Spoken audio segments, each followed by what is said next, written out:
ready. Here we go. Oh, no, I want to start with Nicola a little bit. I'll have to do that later. Okay, so today we're very happy to have Steve Awodey giving a second part on the tutorial of polynomial functors and type theory. So take it away, Steve. Great, thanks again. I already thanked you yesterday, but I'll do so again. It's great to have all this interest in polynomial functors and all these great people here trying to learn about them or sharing their wisdom about them. As I said yesterday, I'm not really giving a tutorial about polynomial functors and a tutorial about type theory. Rather, my focus here is the and part. It's on the connection between polynomial functors and type theory. And if you want a tutorial on polynomial functors, go back and look at Richard Garner's excellent tutorial from last year. And I'm kind of presuming a lot of that. I reviewed very briefly yesterday the facts that I need about polynomials. Those will come up today. But you can also look at that little brief review that's online already, thanks to the efficient Topos Institute people. And if you want a tutorial on type theory, that also I just very briefly sketched. There are tons of those online. I'm not sure which one to recommend. Maybe some more knowledgeable type theorists can put something in the chat where you can go to see an online tutorial on type theory. There must be such things. Okay, but I'm going to talk about the connection between polynomial functors and type theory. So let's see here. Here was my outline. This is what I did yesterday. And I introduced the, what's that? It doesn't matter. I introduced at the end the notion of a natural model of type theory. There's a paper on that that's in the references from yesterday, but I hope I gave enough information to be able to move on. The idea here now of universes and presheaves, that's for today, is a special case of the idea of a natural model. And I'll give you some motivation for that. And then we can step back and look at things a little more abstractly to see what it means for a universe to model the type forming operations. And then there will be an application to the logic of type theory and the relationship between propositions and types. The section 4 here is based in part on joint work with Gambino and Hazratpour in a paper that's referenced at the end of the slides in the references. So many of you know the notion of a Hoffman-Streicher universe in a category of presheaves. I've been told that this is ill-named, that it actually occurs in the Grothendieck school, but I suppose there are lots of things for which that's the case. So here's my take on this, and you can see this in the paper with Nicola and Sina. Let's suppose we have some cardinal number kappa, and we look at all the sets of size strictly less than kappa. We call them small, and we have this category of small sets, which we write with a small s. And then there are, of course, the small pointed sets. So that's just a co-slice category. And now fix an object C in our index category C and consider all the presheaves on the slice category over C. Small valued presheaves, okay? That's VC. It's the set of small valued presheaves on the slice category. And we do the same for the pointed sets. These are the small pointed presheaves. And we get another set, B dot. And now these sets they vary contravariantly in C simply by pre-composing with this post composition. So if I have D to C and a slice over D, I compose and I get a map from C, slice over D to slice over C. And now I take a presheaf and I pre-compose the presheaf with that, and that's the contravariant action, okay? It couldn't be easier, really. And then, of course, because there's a map from pointed sets to sets, just the forgetful functor, I can post-compose with that, and that gives me this natural transformation from V dot to V. So the whole business is a kind of representable map from pointed to unpointed small presheaves. Okay, that's a what's nowadays in type theory at least called a Hofmann-Streicher universe. So here's some definitions. Now they kind of go with that setup. Let's call an object small if the values are all small in the previous sense. Let's call a map small if the fibers of the map over any representable are small in the previous sense of a small object. And of course, just the way this is set up, small maps are of course stable under pullback because pullbacks fit together. What's beeping here? Sorry, I've got some noise in the background. If that gets too distracting, let me know and I'll try to figure out what it is. And of course, the universe map here is small. And you can see that just by considering what the fibers are over the points from representables. The points from representables are just small pre-sheaves on the slice category. And the fiber over that is the small pointed pre-sheaves under that map to that one under the forgetful functor. So, so we have this small gadget and all of its pullbacks are small. And here's a convenient proposition. If you have any small map at all over any codomain, then there's a classifying map. That's just terminology. There's a map into V, which fits into a pullback square like this. We call it the classifying map. It's a canonically determined one. There are lots of different ways maybe that you can pull that universe back to get this thing, and they'll all be isomorphic, of course, if they're all pullbacks. So the alpha is not unique, but there is a canonical choice of such an alpha. And here's a little sketch of why there is such a canonical choice. First, take a representable, YC instead of X. Then if you unwind the definitions, you'll see that there is an obvious choice for what the classifying map should be here in this case, because the fiber there is a small pre-sheaf. Then you use the presentation of X as a colimit over its own category of elements, which is canonically determined, and then that will give you this map alpha as the unique map from the colimit. So there's a nice choice there for the classifying map. So what this is saying is that this gadget here is a classifier for small maps. Now, so we have this system of small maps on our pre-sheaf category. They're closed under pullbacks. There's a universal one. And now kappa was just a parameter here, right? So if we choose kappa large enough, it turns out that the small maps are also closed under the adjoints to pullbacks, the sigma and the pi that we talked about last time, because we're in pre-sheaves and it's locally Cartesian closed. Now, that's good because it tells us that we have the small maps form a sub locally Cartesian closed category, but for models of type theory, there's this familiar coherence problem involving choices of pullbacks, and then that gets even worse if you add those left and right adjoints and you try to interpret the type theoretic operations. The coherence problem becomes almost intractable. The type theory people know and are unsatisfied with the LCC semantics of dependent type theory, and there are various solutions involving splitting fibrations in a way that respects the sigmas and the pi's. And this is a long-standing problem in the semantics of dependent type theory. I'm going to show you a solution to that problem, which is kind of new, and it's based on this idea of natural models. So the fact that the small maps are closed under these adjoint operations actually gives rise to natural operations on this universe. And those operations on the universe can be used to model the type forming operations in a coherent way. So here's how it goes. Well, roughly, first here's a sketch. The universe itself is a natural model of dependent type theory in the sense of the previous tutorial lecture.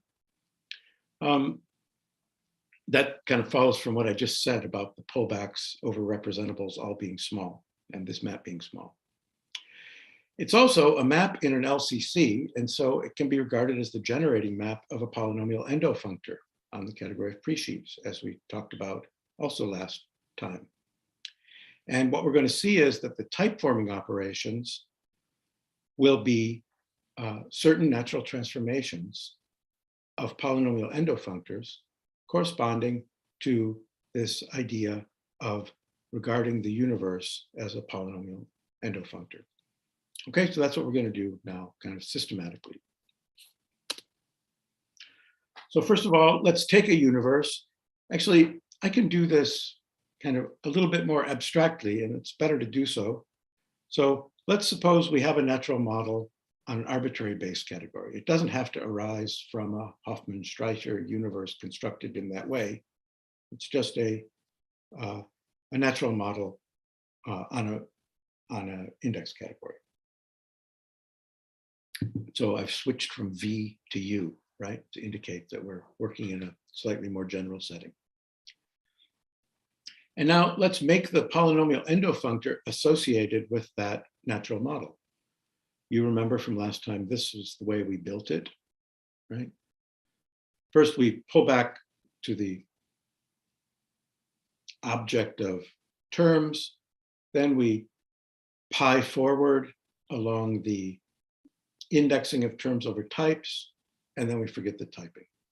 So writing it out in this more suggestive type theoretic style, the polynomial endofunctor P applied to an arbitrary object X in the presheaves, an arbitrary presheaf, returns this presheaf, which we can think of as a sum over all small types of these function types from the small type into the presheaf X, where I've written brackets A to indicate the fiber of the map P over the element A, the type, small type A, okay?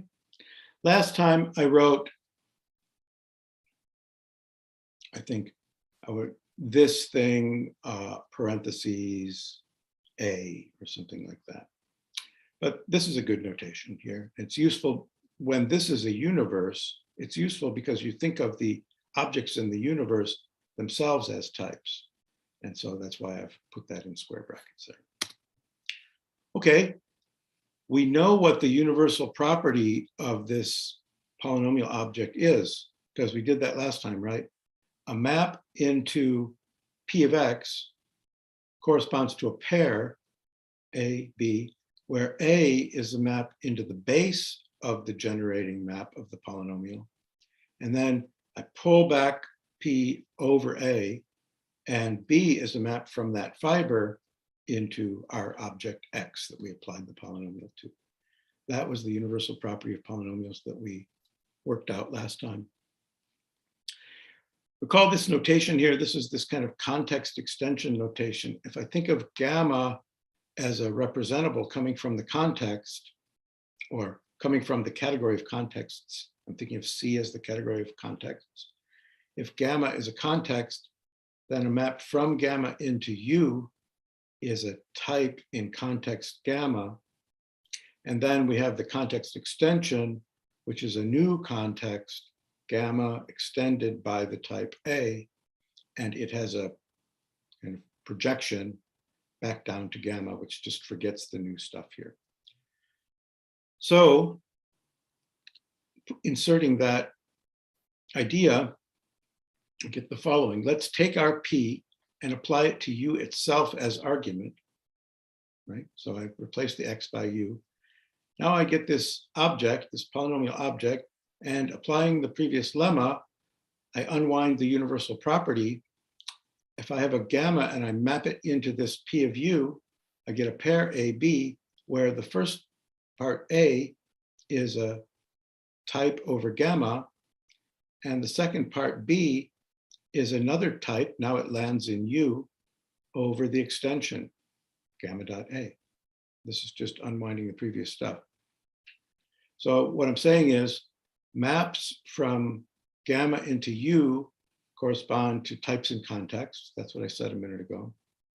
Maps from gamma into P of U now correspond to types in the extended context, extended by the previous type, gamma dot A. Okay. I say naturally, naturally, naturally. It's natural in gamma always, right? You can precompose here with some other delta, and that will give you a substitution, and that'll commute with all these operations. That's the naturality. All right, maybe, is this a, okay, so here's the proposition. I'll summarize this section here. If we have a natural model, then we can make this polynomial object, namely the polynomial of the natural model, applied to the base of the natural model. Right? So I'm doing a kind of double thing here. And this special object has a cool classifying property. It classifies types in context in the same sense in which the base object classifies types and the total object classifies terms. And this is the indexing of the terms over their types. This derived polynomial object here classifies types in context. So just spelling it out even more explicitly, there's a natural in gamma isomorphism between maps into this object P of U and pairs AB, where B is a type in the context gamma extended by the type A. Okay. And then one more little fact, I can do the same thing, of course, to U dot, and that now classifies terms in context. Pairs A, no term there, but now, because that's down here, but then B is a term of type B, that's because of this part, has a dot. So I have A in context gamma, and then I have a little term B of type B in context gamma dot A. And if I forget that term, I just get the type in that extended context. And that's exactly the map from PU dot to PU, which I get by applying the polynomial functor P to this map up here of the natural model. So that's the whole story there about the polynomial endofunctor of a natural model. Are there any questions about that before I go on? Because that's kind of central to the rest of the talk today. I just had a question about the Hofmann-Streicher universe. Did you say that it was isomorphism classes of No. Uh-huh. Wouldn't that be easy? But it's not that. No, I mean, that kind of doesn't work. That becomes a degenerate thing. Yeah, great. Okay, thanks. Yeah, I know what you have in mind, and that's not the right way to do this. Okay. And the insiders the insiders know too, but the other people, I don't want to call you outsiders, you're insiders too. You just don't happen to have come across this fact before. You can read the paper there by Nicola and Sina and me that I mentioned that's in the references. And that explains this issue a little bit more about why you don't want to collapse the isomorphism classes. Okay, so now let's look at how we can use this to model the type forming operations in a natural model. Right, a natural model is a model of dependent type theory, but we haven't said anything about sigmas and pi's and so on. I showed you what those are in type theory, but I haven't showed you how to model them in such a natural model, and that's what I'm doing now. So a natural model will model the rules for products that we saw last time, just in case there are the following maps: some map lambda, some map, which I'm writing capital Pi, making a pullback square like this, where on the left, I just have the polynomial P that I just talked about applied to the map on the right. So I'm not saying anything about these particular maps. I'm not unpacking the definitions. It's just suggestive notation. I'm just saying a pair of maps making a pullback square, full stop. So the only thing that's really specified here is that polynomial functor P, capital P, applied to this little p, putting it there, and then making a Cartesian square like this. Wow, that's pretty amazing. If that's true, there must be something good going on here. And it is true. So I'm going to give you just a little quick sketch of why it's true. So let's kind of recall what these things are and what they classify. This one, I'm just unpacking the definition. That was the definition, right? So that thing we saw classifies kind of types in context, right? The context is here in the indexing, and then the type in that context is up here. And so this map, and this one classifies types. So this is a map from types in context to types. And I've called it pi because this is going to be our interpretation of the pi formation rule. I could flip back and forth now and show you the rules, but I think it's better if I don't. There's a rule that says if you have this, then you can get this. And moreover, you can do it in any context gamma. That's the formation rule for the pi type constructor. The any context gamma means you can map into this thing from gamma and compose, but let's not worry about that. So there's the pi form. There are 4 rules: formation, introduction, elimination, and computation equations. So I'm going to go through all 4. That was the formation rule. Here's the introduction rule. It says, if I have a term of type B in context A, right? Here's the typing of the term. Well, remember what this thing classified. It classifies terms in context, and this map is exactly the indexing of those terms. So this is such a term, it goes down to its type here. Then the introduction rule tells me there's a new term, lambda of B. I take this B, I apply lambda. What type does it have? You find out what type a term has by composing with P. Well, it has exactly the type that you get by going around the square the other way. And that's pi A type B. So down here, we could write something like lambda A of little b has type pi A of B. So that's the commutativity of this square, is the introduction rule for the pi types. Now, the elimination rule essentially tells me that this square, or follows from the fact that this square is a pullback. So let's suppose that I have some term f of type pi AB for given A and B in context A. Then what the elimination rule does is it tells me that f is of the form lambda f of x for some term B in context A. So I think you're going to have to kind of look at the rules to see that that's the case, but maybe you remember that the computation laws said that this B, any B of type pi AB is uniquely of the form f of x, lambda of f of x for some f of x. So the elimination rule gets me from f to f of x, and then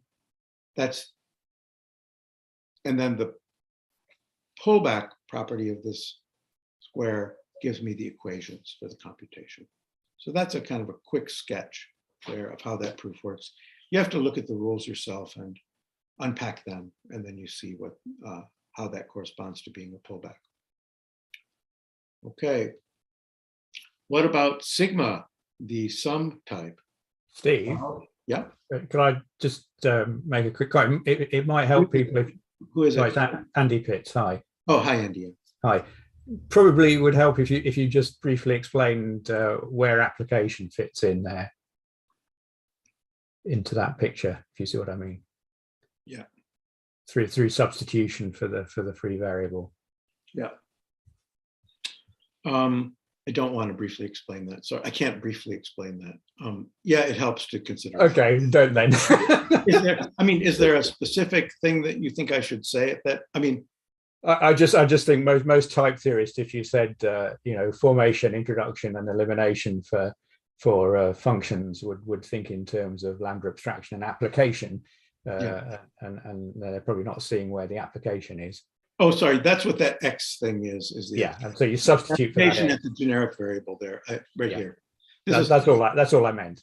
You know what? I think I've made a mistake. Thanks for pointing it out. I think last time I said I was going to write function application by juxtaposition, and here I've kind of written it with the bracket, with the parentheses here. So there's a little bit of a mess there, but you have to look at the actual syntax and do it that way. But yes, there's a generic kind of application there of the function term to its argument.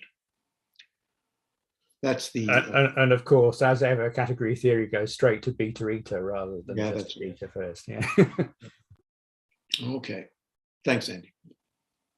Okay, what about the sigma types? Well, the sigma type has the same formation rule. It says if you give me a type in context, it returns a type. So that's what sigma is doing. But it has a different gadget going on up here and a different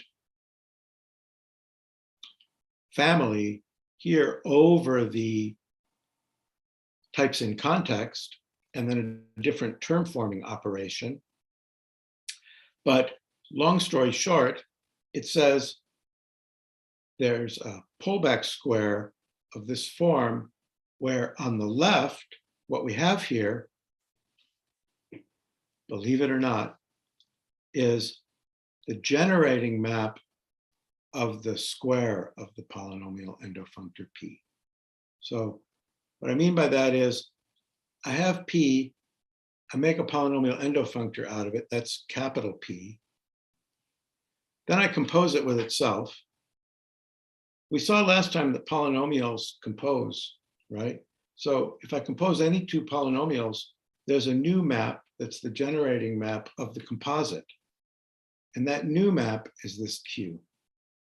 Q is, in the previous terminology, Q is the generating map of the polynomial endofunctor composite of the endofunctor generated by P with itself. This is why it's better to have symbols than words, and here are the symbols. We said last time, using David Spivak's notation, there's a monoidal structure here on the maps, which is defined in this way. The polynomial generated by P triangle P is the composite of the polynomial generated by P with itself. That's my Q, and that's exactly this map. Okay. Now, so take P, make a polynomial, square it, take its generating function, put it right there. Now, if there is a Cartesian square like this, you can call these two maps sigma and pair, because on the natural model, they will model exactly the sigma types, the formation, introduction, elimination, and computation rules that I showed you before for the sigma types. Explicitly, if you're curious, what is this Q, you should look at David's paper that I refer to in the references or other sources. And here is what it looks like. Okay, I think I'm not going to go through the red and blue and everything. It's the same kind of argument as before. Here's another example. Suppose we have a terminal type. In type theory, I didn't tell you about this before just because it's not worth the trouble, but now it's relevant. Terminal type is a type which exists in any context. It has a term, but that term is degenerate in the sense that every term of the terminal type is equal to that distinguished term. So in that sense, it's a type that's like a terminal object in a category. Those are the rules for the terminal type. Formation, introduction, I guess there's no elimination, and computation. So here's a proposition. How do we model the terminal type? Well, The natural model models the terminal type just if, and again, we have a pullback square like this. There's T. Now you can really see it, right? There's the T from here. Here's the term of type T. That's this. Here's the commutative square that says that star has type T. And the pullback property here is going to be equivalent to this. So that's the terminal type. Okay, now we've done a few examples. You can do more examples too. It's fun. You know, if you want to figure out, oh, what does it mean to model extensional equality types? You can figure that out for yourself as an exercise if you've understood how this works. There's a gadget over here that you build out of this, and then you make a pullback square, and the base will be the introduction, the formation rule.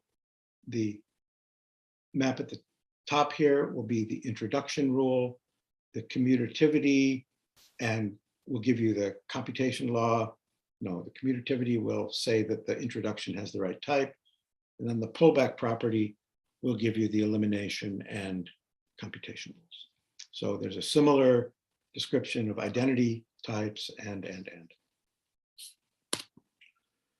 But now I want to step back a little bit and let's recall what we learned last time about the connection between Cartesian squares regarded as generating maps for polynomial endofunctors and Cartesian natural transformations between the endofunctors generated. Remember, when I have any map, it generates a polynomial endofunctor. And when I have a Cartesian square, it determines a natural transformation between the corresponding endofunctors. And when the square is Cartesian like this, it determines a Cartesian natural transformation. So here, for example, I have these two squares that I've just told you about. This is the one for the terminal type. This is the one for the sigma types. So what does that tell me? It tells me there are Cartesian natural transformations like this and like this, because remember, this was the one for the P composed with itself.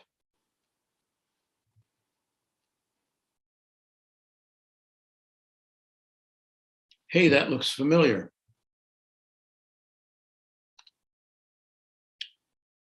So here's a fact. If I have a natural model, then it's going to model the terminal type and the sigma type in the type theory that the natural model naturally models, right? The dependent type theory. Just in case the associated polynomial endofunctor P of that natural model has the structure maps for a Cartesian monad, namely a map like this from one and a map like this. I didn't tell you before, but you'll believe me when I say the map 1 generates the polynomial endofunctor, which is the identity. Here, let's look at it. This one. The polynomial endofunctor generated by this map is the identity endofunctor on E. So I've written 1 here again. Okay, so that's cool. Now there's a little bit something funny here. What about this? This says it has the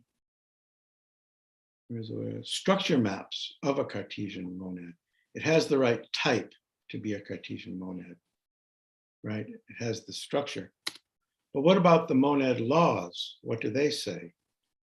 Do they say anything that we can understand in terms of type theory? Well, indeed they do. The monad laws correspond to certain familiar type isomorphisms. I say familiar because they're familiar to type theorists. So here's a monad law, one of the laws for the monad. And if I write that out in type theory, it corresponds to this familiar fact that you can push a sigma type down into the indexing like this. It's an isomorphism between types in type theory, and you can prove it in dependent type theory with sigma types. Here's one of the two unit laws for the monad. One of them corresponds to this fact, and the other one corresponds to this fact. And these, again, are laws that you can prove in type theory. Okay, so that maybe answers your question. What about the monad laws?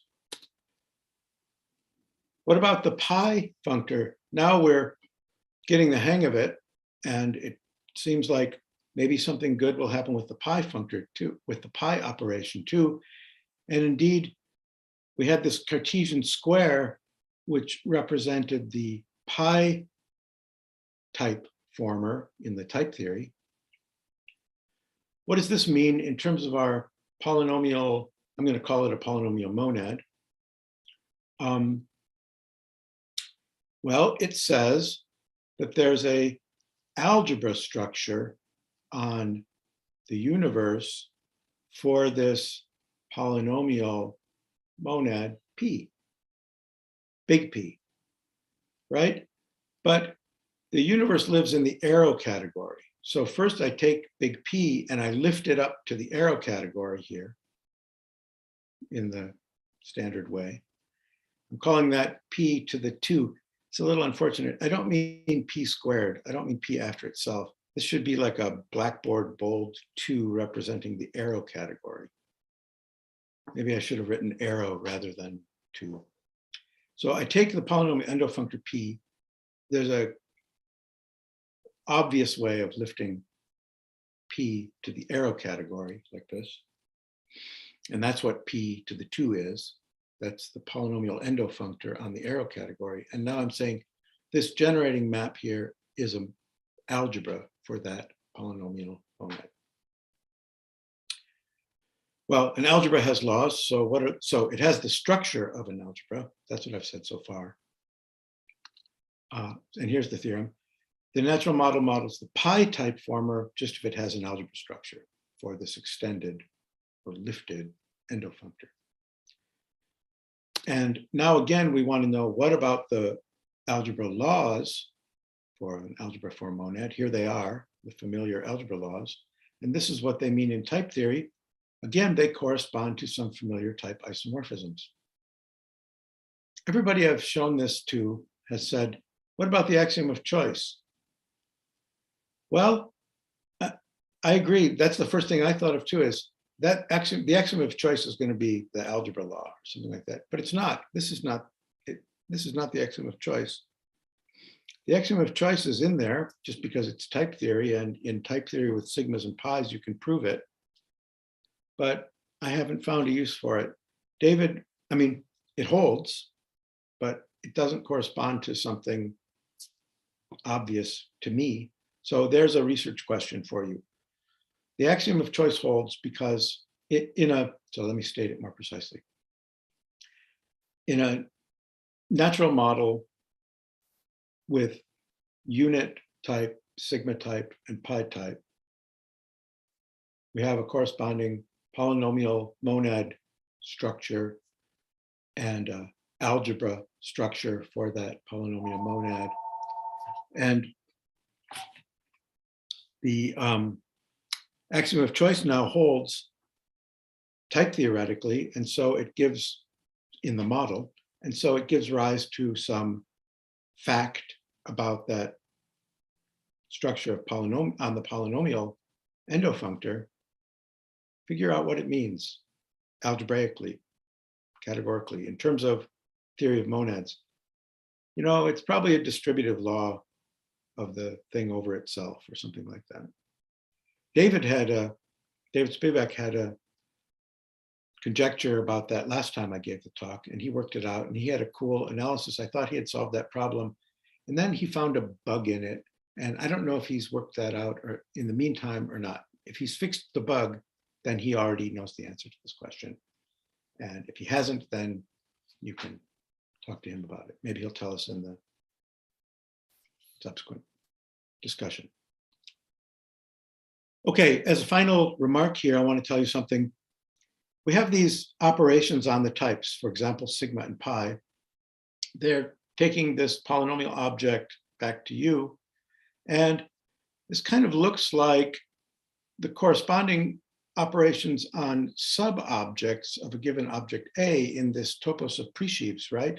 Whenever you have, if you're a topos person, you know that on the sub-object classifier for any object A, you make a power object, and then you can internalize the quantifiers, exists and for all, as maps on the sub-object classifier. And I'm here today to tell you that these maps are related to these maps in the following way. First of all, let's get rid of this indexing over objects A by taking the polynomial functor P that we already know and applying it to the sub-object classifier omega, right? This is just P of omega. Now we're indexing this thing over all small objects, okay? So that's P of U, or sorry, that's P of omega. And now we have these maps without the indexing, and they look like this. They go from P of omega to omega, just like this. Map on the types, and these are the maps on the sub-objects. And now here's the relationship between the two, which is kind of, the slogan is propositions as types, or propositions and types, or something like that. And the fact is, this omega has an embedding into U, which you can think of as the sub-objects of one, which are all small, going into the universe of all small objects. And that inclusion, so the way you get it is, you take the generic sub-object right here, and it's a small map, and you classify it with a Cartesian square into U dot over U. That's what I is. It's the classifying map of the generic sub-object, which is a small map. That map has a retraction going from U back to omega. And what that does is it classifies, of course, every map into omega classifies a sub-object. It classifies the sub-object, which is the image of the map from U dot to U. I take the map from U dot to U, I take its image as a sub-object. This is its classifying map as a sub-object. Those maps, actually, it's quite cool. They're representable in the sense that they're given by maps on the category of small sets and the category of the two element set, the Booleans. The two element set, 2, is included in the small sets, and then the small sets map back to 2 by taking all the non-empty sets to 1 and the empty set to 0. And that's a functorial retraction on set. And now you just compose. If you remember the definitions of these things, you compose with those two maps and you get this retraction. So these are representable in a certain sense. And now using that inclusion and retraction, this is called the support, maybe. That's why I've chosen S. It's like the support of a family. You have this relationship between the existential and the sigma, and the universal and the pi. I have a proof here, but I'm not going to go through it. You can look at it. Here's this factorization of the map into the image and so on. So, but it'll be in the slides and I'll post it on the website. And there's enough information here for you to get the idea. And if you want to really get the idea, look at the paper. This is in the paper by Nicola and Sina and me. And I think it's really cool the way it works, actually. It kind of relates the type theoretic logic to the topos theoretic predicate logic. The two are kind of tightly connected by this point of view. if you're familiar with topos theory and the internal logic of a topos, this gives you a nice way of doing the internal type theory of a topos and relating the two things to each other. I have a zoom bar across the bottom. Do you see that, or is that just me? Okay, good. So this is what I claimed, and this is the conclusion of the proof. It shows that this is the case, so there's that. Let's see if there's anything else. And here are the references that I promised you. Okay, thanks very much. I think we're kind of on time. Okay, well, thanks, Steve. I have a little Or appendix. a little here. early even. See So. something. Well, if you want to see something more, here's an appendix. Great. Well, shall we see if people have questions, and then? Yeah, let's do the questions first, and then if there's time, I prepared one extra slide. Great. So if someone has a question, just unmute and ask, or raise your hand if you prefer.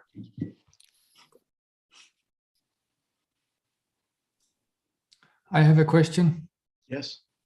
So I don't know if it's true, but it's tempting to think about this u dot to u as a terminal object in some class of maps. Is it always the case? Small maps. It's the terminal. Is small- it terminal for the small maps? Well, I mean, it's not strictly terminal because, as we said, the classifying maps are not unique. But if we were to do this in an infinity setting, then it would be unique. If we do Because- it with a universe that's univalent, then it would be unique. Right, because if this were the case, or if you can arrange this, then the fact that it is terminal in this class of maps, it seems like it should just be a monad automatically. Right. Yeah, the monad laws will hold. In fact, what Clive and I showed, and it's in Clive's thesis, and it's in this paper here. Oh, I'm looking at the chat. Do you see that? I hope not. Sorry. What we showed was that it is a pseudo monad, kind of automatically, because of its classifying property, because it's terminal, but it's terminal in a pseudo sense. It's not terminal in one categorically, right? It's terminal in a Clive worked it out as a tri-category, which is Oh, okay, but in an infinity topos, it should be a monad in the infinity sense. exactly, it's exactly that. Yeah, Okay, that's correct. And nice observation.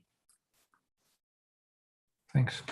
Yeah, thank you. And just to respond to something you talked about earlier, Steve, I did think that it was a distributive law of the universe over itself, that's how you get the axiom choice. But in That's what I fact, thought. Mike Zwart proved that, and some colleagues proved that there is no distributive law of it over itself. Okay. So you can't go that way. Although maybe in the infinity setting, it just works because. Yeah, maybe. Yeah. But you share my curiosity about what the axiom of choice is doing here, right? Yep, for sure. There's some unsolved mystery there for someone else to crack. Any other questions before we try? I mean, is the appendix It's just 5 or 6 minutes or so? at most. Okay, let's just Okay, go for it. Yeah, let's So- go for it. You might ask yourself, hey, what about a natural model of homotopy type theory? I think I showed you last time that there's a junction between clans, in the sense of Joyal's theory of clans and tribes, and natural models. Now, a clan is something that comes out of a weak factorization system. So you might have a category with a clan structure given by a weak factorization system, and you get the associated natural model to that. And you're wondering, when does that model the whole shebang of homotopy type theory with the identity types and the sigmas and the pi's and the whole thing? So here's the answer to that. If I have a category C with a terminal object, then I can build out of it a natural model of homotopy type theory, just in case it has a class of maps, display maps, D in the sense of Paul Taylor, satisfying these 4 axioms. And these are axioms that kind of make sense in the world of tribes and in the world of weak factorization systems. Every object has a display map to the terminal object. The display maps are closed under pullbacks along arbitrary maps. So that's the clan law. So these first 2 things say we have a clan. Oh, closed under composition, that's also a clan condition. But they also have dependent products along all small maps, all display maps. So that's a pi clan, I think Andre calls it. And then it has this factorization property. Every map factors as what we could call a display map after. So as a display map after an anodyne map, let's define an anodyne map to be 1 orthogonal to the display maps. So every map factors in that way. So those are the 4 conditions. This is the condition of being a tribe. If a clan has this factorization property, it's called a tribe, okay? And if it has this one, it's a pi tribe. So these are the laws given by Andre for a pi tribe.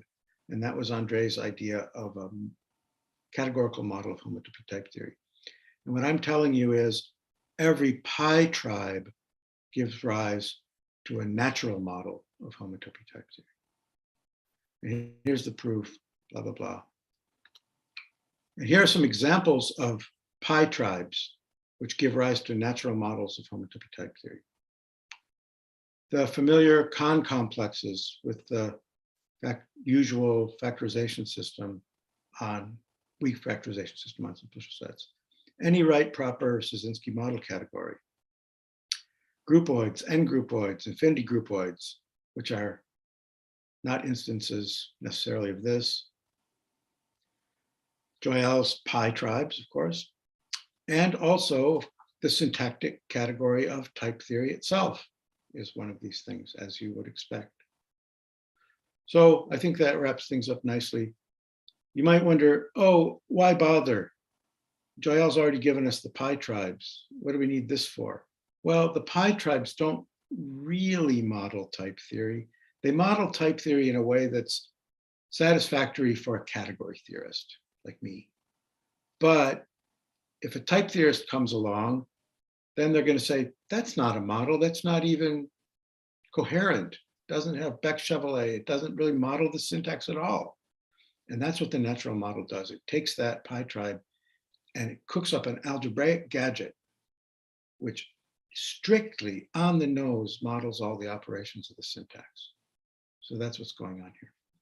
Okay, that's my story about natural models and type theory. And I think that the use of the ideas and theory of polynomials in structuring this correspondence is just amazing. And I was blown away by the fact that those polynomial operations do so much work for us in building this natural model of type theory idea. Okay, that's all I have to say. Thanks for your attention. Thanks again, Steve. There are lots of claps in the chat. I agree. So it's amazing to see what polynomial functors just do. So let's take a short break and start again at, well, what I here call 8, but on the hour. How about that? Okay.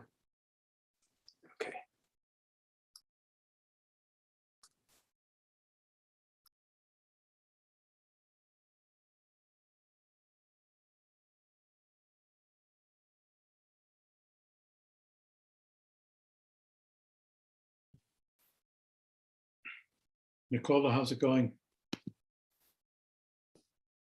Yeah, I'm fine, thank you. Yeah. You're back from your trip? From where? You went away, you went to Italy, right? Oh yeah. Went to Italy here for a Few half-term break. Yeah, it was great. Yeah. Good. Went to Venice. Yeah. Oh, nice. Venice is probably great right now because the tourists are not there, or have they come back? It wasn't that full, even if it was the period of the carnival. But there were a few people in masks and a few people, but not overcrowded. Oh, it was Okay, good. sounds good. Sounds good. Yeah. All right. Let's have a chat offline sometime without all these people in the room. Without 48 other people. Yeah. Maybe later this week. Recorded on YouTube for all time. Okay. Okay, maybe later this You week. can edit some of this. Yeah. Yeah.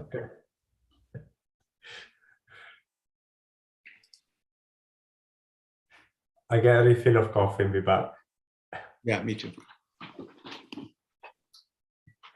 Oh, and maybe Steve, you could stop sharing when. Oh yeah, right. Bye. And in fact, Christine, if you want to start sharing, that would be fine. Maybe she's taking a break. Oh, good.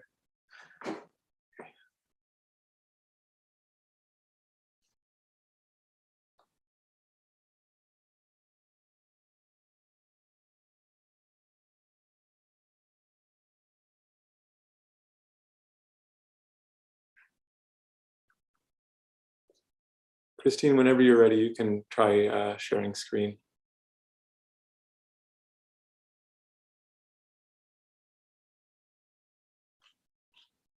Ah, great. And you are muted, at least you were.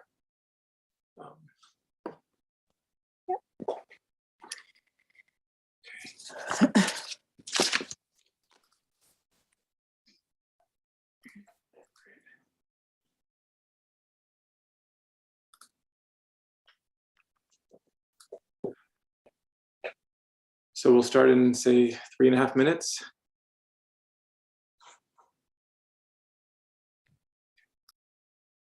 When do we start? 3 minutes or so. 2 minutes, okay. Okay.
Okay, are you good to go, Christine?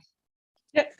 Okay, well, so right, so today we have our second tutorial by Christine Vespa on the other kind of polynomial functors. So, well, maybe the first kind of polynomial functors.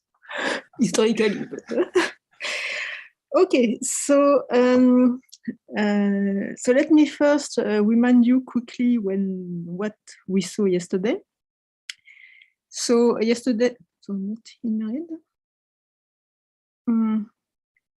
So I explained that polynomial functors in the sense of Eilenberg and MacLean can be defined for a functor from a symmetric monoidal category where the unit is a null object. So I give you several examples of such category, and where the codomain of these functors is a category of K modules for K commutative ring. And after that, I define the cross-effect functors, the D cross-effect functor, which are functors from in D variable with value in K modules. And I give you the definition of polynomial functors. So F is polynomial of degree D if the D plus 1 cross effect is equal to 0 and the D cross effect is not equal to 0. Okay, and so the last statement that I give, and which is the first important property of polynomial functor, is the decomposition. So I take a functor like this, and such that f of 0 is equal to 0. So we have the decomposition of the evaluation of the functor f on a sum of n objects as the sum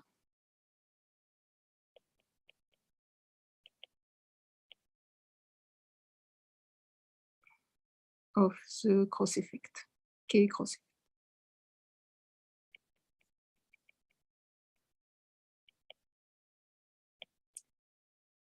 Okay.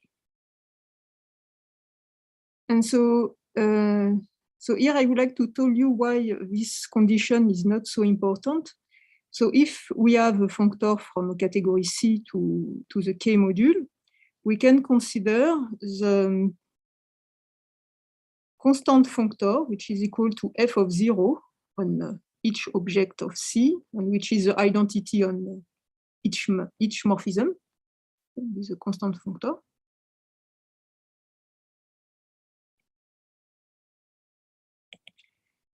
And so you have a natural transformation from this functor to the functor f. So using the fact that 0 is initial.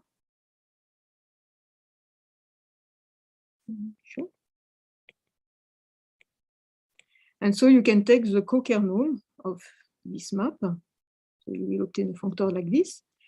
And you have here a section given by the fact that 0 is also a terminal object. And the composition, you will obtain the identity. And so you have a splitting here. So for each functor f, it can be decomposed as a direct sum of a constant functor and the functor f bar, where f bar is reduced functor. Okay, so if your functor does not satisfy this condition, you can just decompose it as a direct sum of a constant functor and a functor satisfying this condition. Okay, so now using this proposition, we can prove the following properties of the polynomial functors. So first, so I will consider two polynomial functors from C to the category of K modules.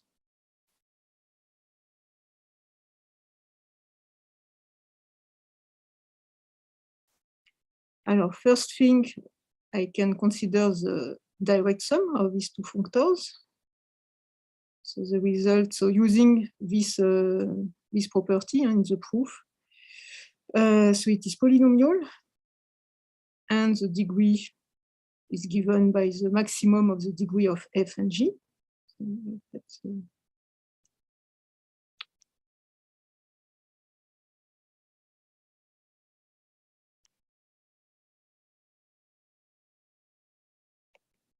equal to the max of degree on f. and degree of G. And if you we can also consider the tensor product of the two functors as they are in value in the K modules. So this functor is also polynomial. And we have that the degree of this tensor product is lower or equal. So I will give an example of where it is strictly smaller, of the degree of F plus the degree of G. And so remark, the inequality can be strict.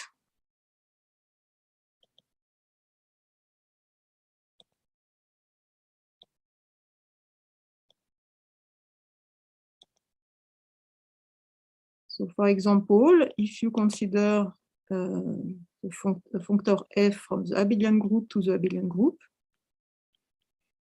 given by the tensor product with torsion group Q over Z. Okay, so it is the functor that I denote in the introductory example like this. So we saw in the introduction that this is polynomial, it is an additive functor, so it is polynomial of degree 1. F is polynomial of degree 1.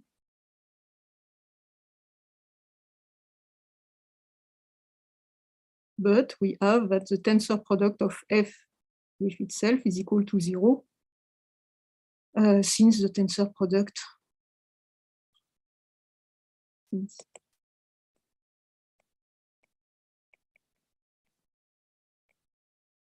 equal to 0. Okay, so if we want really to have an equality for the tensor product, or for the degree of the tensor product of the two functors, we should add some condition on the value of the functor. So we have that if K is an integral domain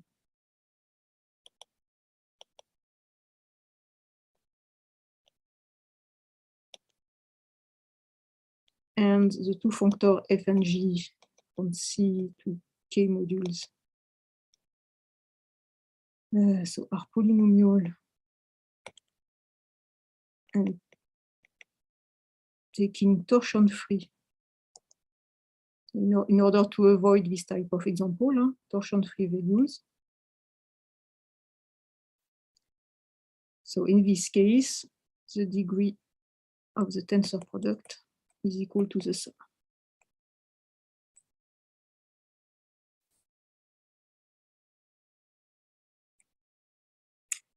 Okay, and so for example, so using this proposition, so for K an integral domain, so the identity functor from K modules to K module is polynomial of degree 1.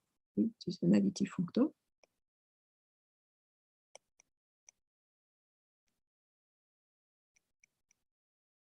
And if you take the D tensor product of the identity functor, we will obtain by the proposition a polynomial functor of degree D.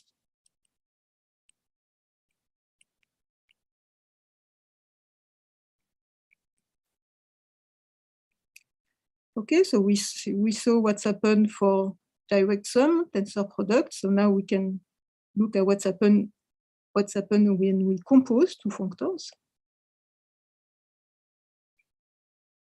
Okay, so I said that I take functor with value in K module, so I compose with a functor with value in another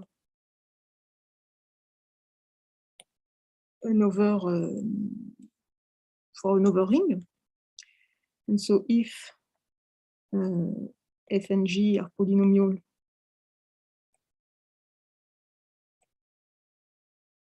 then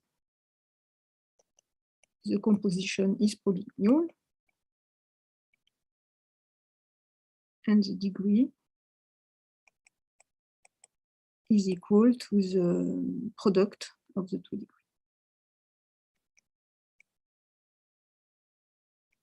Okay, so all this property can be proved using the decomposition in terms of cross effect. Okay, and so for example, here, so using this proposition, we can prove that So here I remind you that it's what I denote like this, the abelianization functor. And we saw yesterday that it is polynomial of degree 1. So in the category of abelian groups, it is the same as the Z module.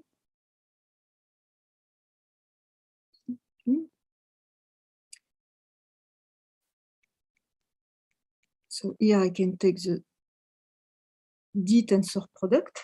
So we saw that it is polynomial of degree D. And so the composition that I will denote after like this is polynomial of degree D.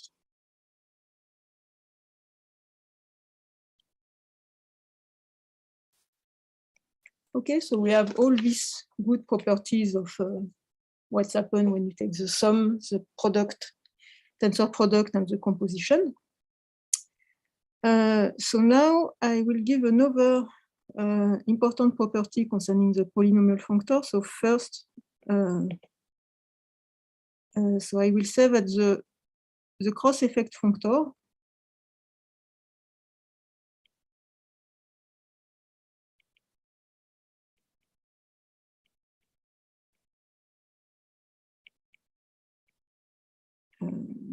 so is an exact functor, is exact. Okay, so I will almost not talk about homological algebra in this lecture, because it's more a workshop in category theory. But in fact, in the category of functor from C to the category of K module, so this category is an abelian category. We have also enough projective object in this category given by the Yoneda lemma. So when you have a functor, you can take a projective resolution of a functor, and so you can derive the tensor product and the Hom functor in order to define a Tor group between functor or X group between functors. And so if for here, for exact, I just mean that when you have an exact sequence of functors, when you apply the cross effect, it is again an exact sequence.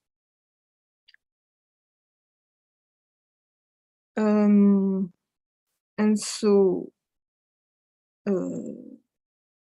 so using this proposition, I will prove a property for the polynomial functor, but first I need to define what is a thick subcategory. So a full subcategory C prime of an abelian category C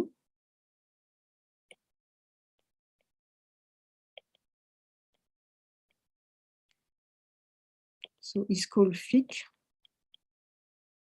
So we said also that it is a Serre subcategory, or is a Serre subcategory of C.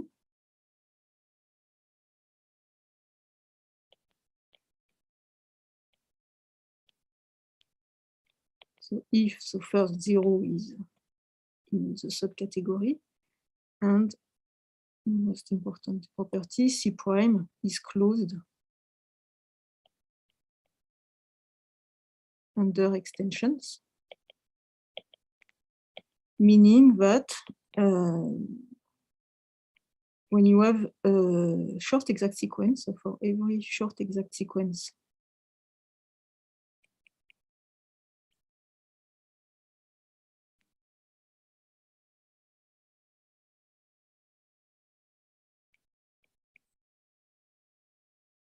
in C,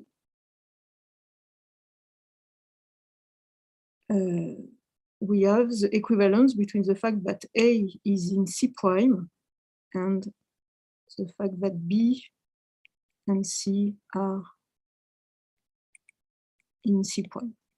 Okay, so this condition tells you three things, in fact. So first, it tells you that when the object A is in C prime, the sub-object of A is in C prime, and the quotient of A is also in C prime, okay, corresponding to this implication. And in the other way, it tells you that when B and C are in C prime, then A is in C prime.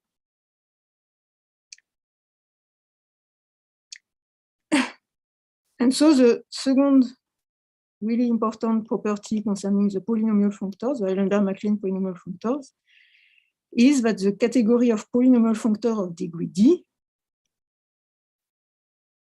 is a fixed subcategory of the category of functor.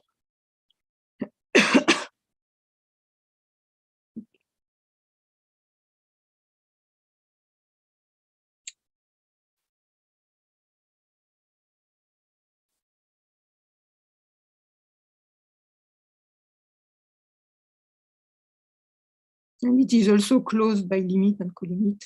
But I will not use it today.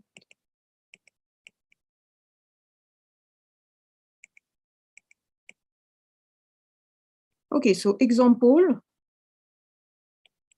So we can define the functor gamma D from the category of K modules to K modules. Defined as being the invariant by the action of the symmetric group. So here you have the tensor product of D copy of M. So you have an action of the symmetric group on this object. And so you can take the invariant by this action. So this gives you a subfunctor of the D tensor power. So we saw that this functor is polynomial of degree D. And so as the category is stable taking a sub-object, you obtain that gamma D is polynomial of degree T.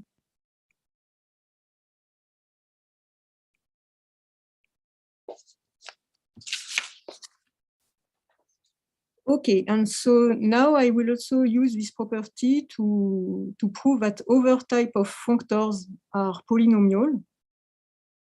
And these functors play a very important role. So there are functors from group to abelian group, and it is what I call the passive functors.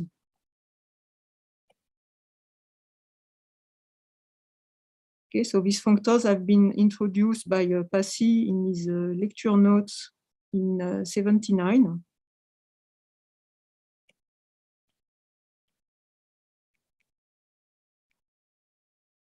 Okay. So the definition of these functors, so I will denote like this. So there are functors from the category of finitely generated group to the category of abelian group. And it sends a group G to the quotient of the augmentation ideal to the D+1 power of this augmentation ideal.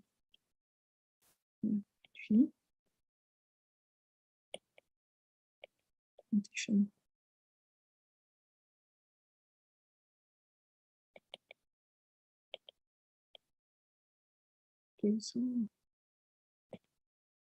it is a kernel of the map from ZG to. Okay, so in particular, P1 is just the abelianization. Okay, because I remind you that we have an isomorphisms like this. And we have exact sequence. So we have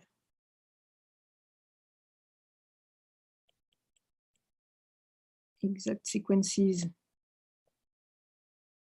of abelian groups. So where here you have this quotient.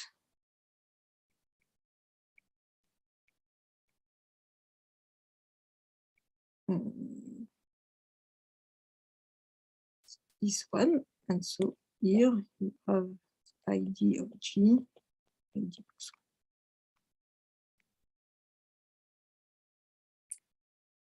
1. Okay, and so this short exact sequence of abelian groups gives you non-split short exact sequence of functors, where here you have the D passive functors, the D-1 passive functors, And here, this corresponds to the tensor power of the abelianization. Okay, so in particular, for d equal to 2, we have the exact sequence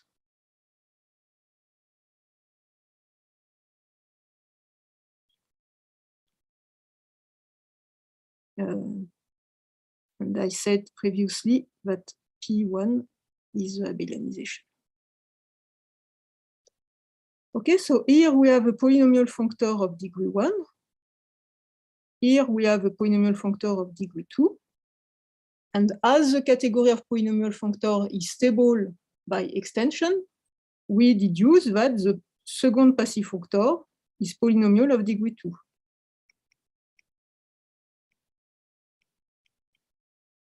And using this short exact sequence, by induction, here we have a polynomial functor of degree d. Here, by the hypothesis of induction hypothesis, it is polynomial of degree d minus 1. And we will obtain that the polynomial that the passive functors of degree d is polynomial of degree d. Okay, so by induction,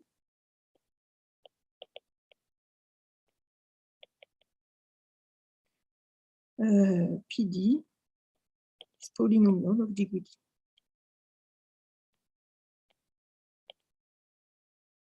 Okay, but this functors PD is not of the form of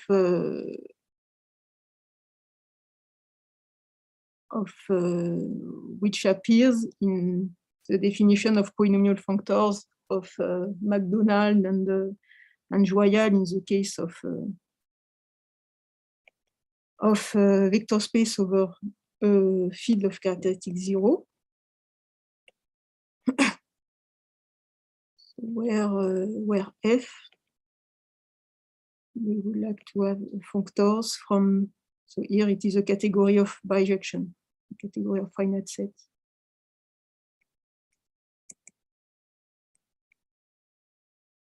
Bijection. Okay, so here what I would like to say is that this type of functors are polynomial functors of degree, well, degree d, if you take the sum from 1 to d, from group to the category of abelian group, but there exist functors which are polynomial of degree d, which are not of this form. Okay, and the passive functors are such example. They are extension of functors of this form, but they are not equal to a direct sum of functors of this form, because this exact sequence are not split. Okay, this functor is not the direct sum of this one plus this one.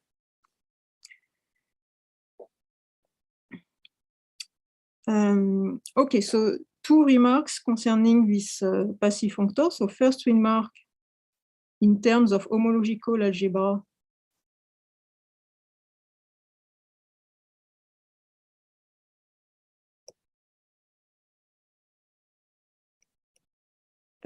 so the short exact sequence that I give here gives you that the second passive functors is in the X1 in the category of functors on groups between the abelianization and the second tensor power of the abelianization. Okay, and so this was the starting point of computation of homological algebra in this functor category. So in fact, the second passive functor is a generator of this one. So this is isomorphic to Z, but I will not develop this point. And second remark, another way to see the passive functors is the following. So I said yesterday that the category of polynomial functors is a subcategory of the category of functors. And this functor has a left adjoint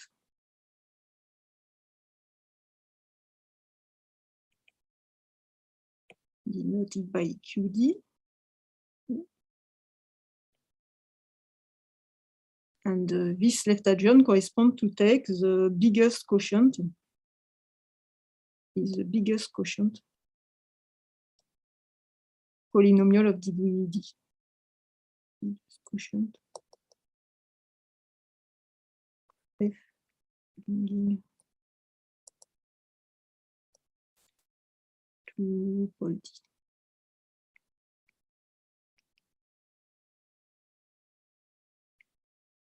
Okay, so now we can consider the first projective generators in this functor category.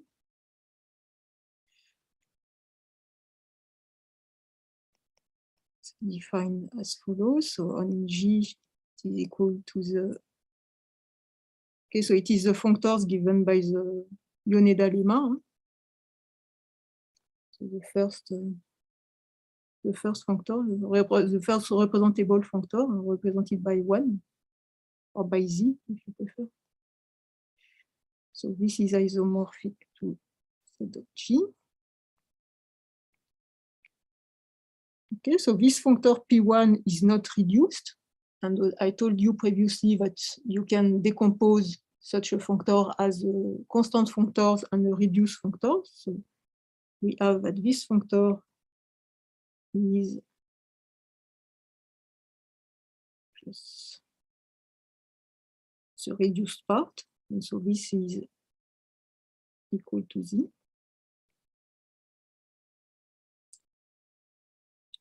And so now that we have this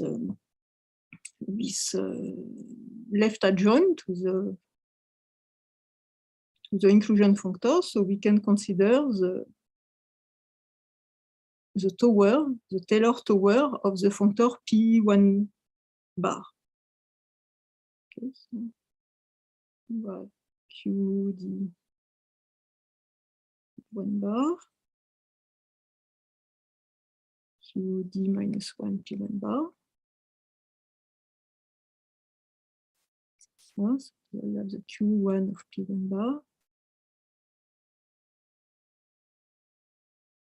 Okay, so this corresponds to take the approximation of the functor P1 by the biggest quotient in the category of polynomial functors. Okay, and so it turns out that all these functors correspond to the passive functor.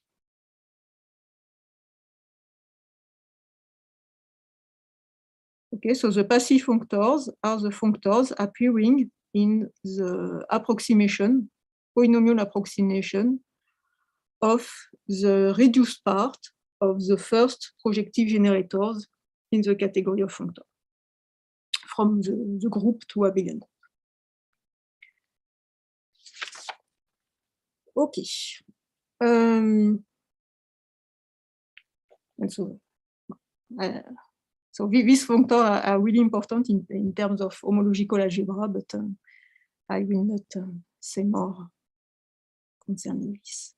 Okay, so now I would like to give equivalent definition of polynomial functors. So I will skip the first one as it is already 32, and I will give the definition, the original definition given by Allenberg and MacLean. Christine, maybe a question first. Yeah. I forgot the little GR you write. Is it all groups, or was it only finitely generated free groups or something? The category, the source category, the domain category? Yes. It's finitely generated free groups. Fine. Okay, thanks. You're right. No.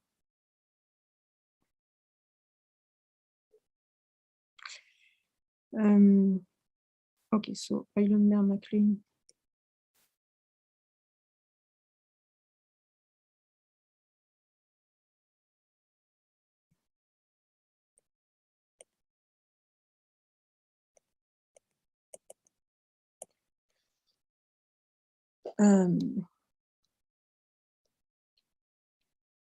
Okay, so as I said yesterday, in the original paper of Eilenberg and MacLean, they consider the category of functors from R modules to R modules. And we can extend their definition easily for an additive category. So I will consider C an additive category.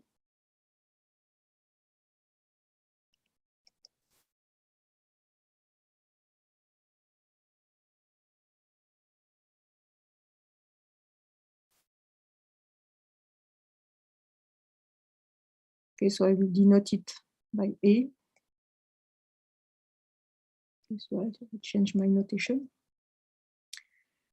And so in particular, we will have that, so the big difference with the general setting that I presented is that when you look at the morphisms from X to Y, we have abelian groups. And I will use this in the definition. Okay, and so when you consider a functor from an additive category to the category of K modules, you obtain for X and Y maps from the abelian group of morphisms from X to Y to the morphisms in the category of K module from Fx to Xy. Okay, so given by the map.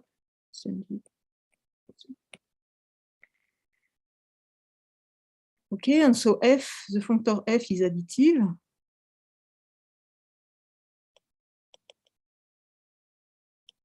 If, so for all object and xy, A, and F and G,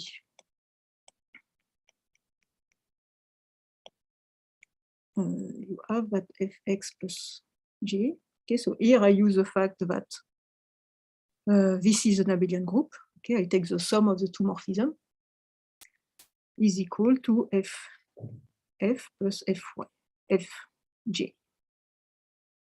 Okay, and so this corresponds to say that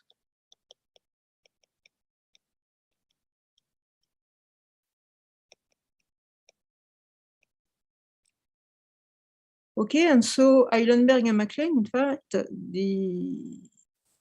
define polynomial functor saying that this map is a polynomial map in a sense that they introduce, so using the notion of derivation. And so I will explain now what is polynomial functions in terms of the sense of Eilenberg and MacLean, and after a polynomial functor will be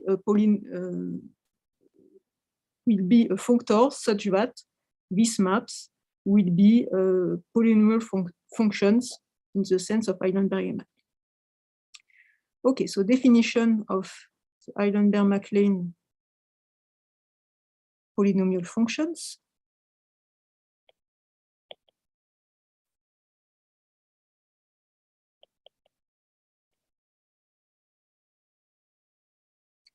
So I will consider two abelian groups that I will denote with a plus.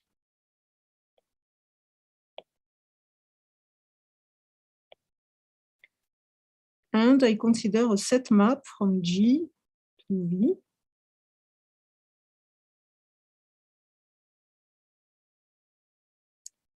And the D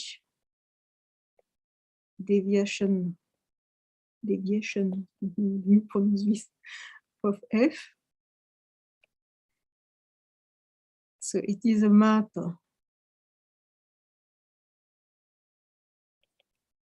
from GD to V, defined in a similar way that the cross effect.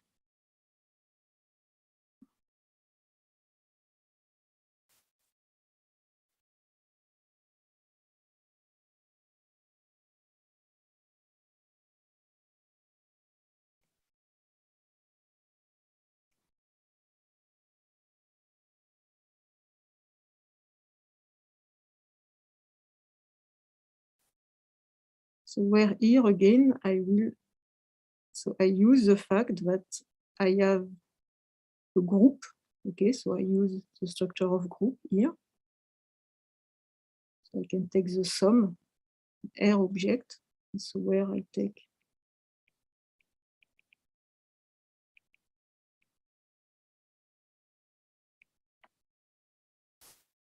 okay, so for example, the first deviation of F is just F on x1. The second deviation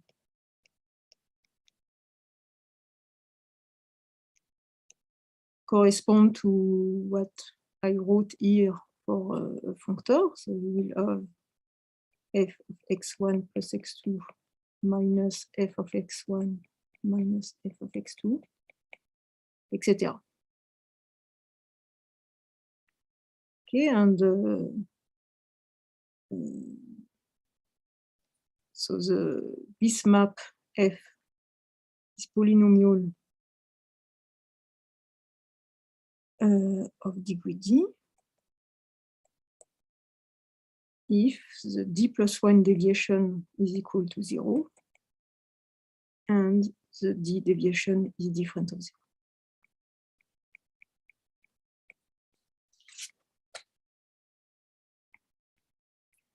Okay, and so as for the cross effect, you can decompose the evaluation of f on x1 plus xd as the sum of the deviation.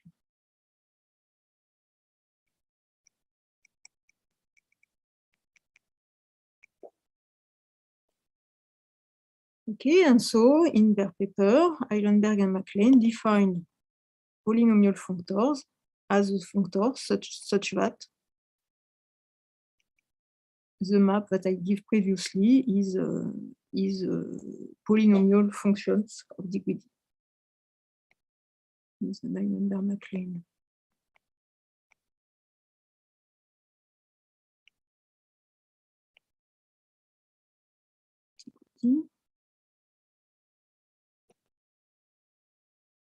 If so all these maps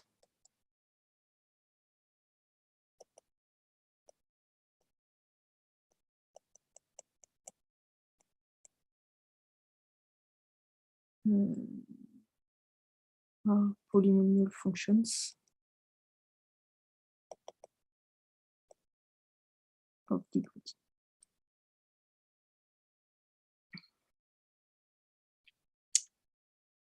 Okay, so for example, if you compute, so if I call this map f, if you compute the second deviation of f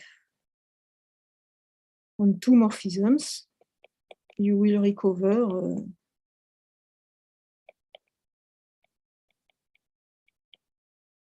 this one. Okay, and so they define the cross effect using the deviation of particular maps, but I will also skip this part as I would like to explain that there exists in the literature another notion of polynomial functors, which is not equivalent to the notion introduced by Eilenberg and MacLean, but which is also called polynomial functors. So I would like to warn you on this fact. So sometimes it is called strict polynomial functors in the paper where the two notions are used, but in several papers they are just called polynomial functors.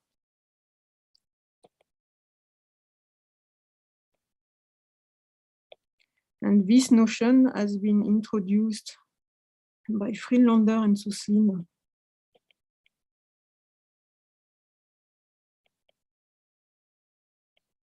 in 1997, and they are used in several papers of Antoine Touzé or in the paper of Henning Krause in representation theory.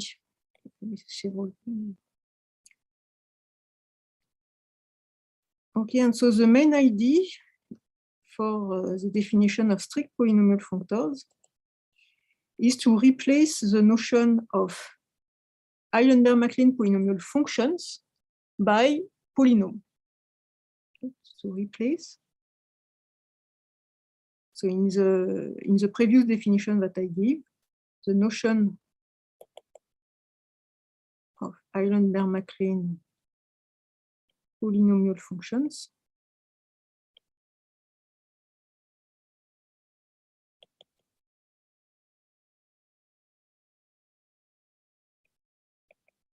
by polynomials.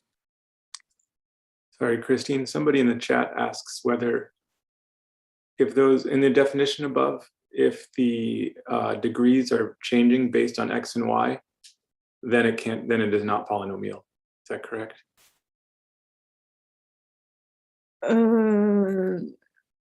Or you take the biggest. So it's of degree at most d if. Yes. It's okay. yeah.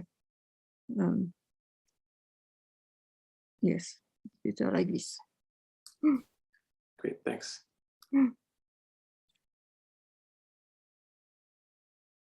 Okay, so the idea is to replace the polynomial functions by polynomial. So I should explain what is a polynomial. So first, let me say that I fix 2 R modules for R commutative ring.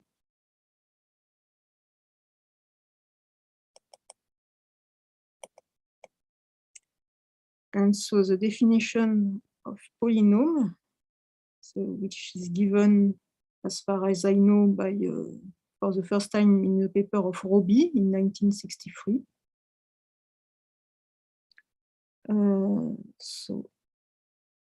Homogeneous polynomial of degree D from M to N is a R linear map from gamma dm to n. So I should explain what is gamma dn. So if M is projective, it is just given by the invariant, as I explained previously when I give this example. So it is the invariant of the tensor product by the action of the symmetry group. And in general, it is more complicated to define. But Roby gives the complete definition, so you can define it by generators and relation. So he generated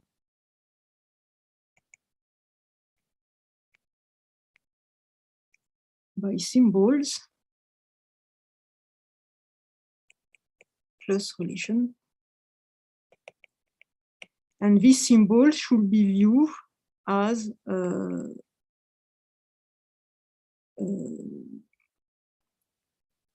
expression of this form. Okay, and so the relations correspond to the relation which are subject to this kind of expression.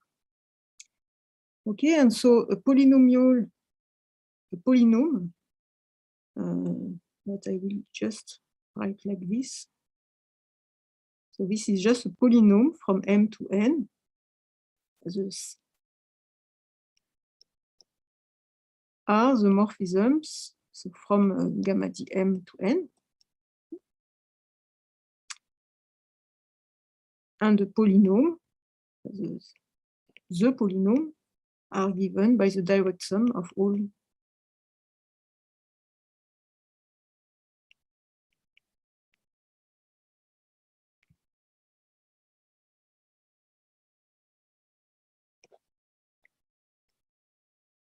Okay, so now when you have a polynomial, you can define a map from M to N in the following way. So here you have a map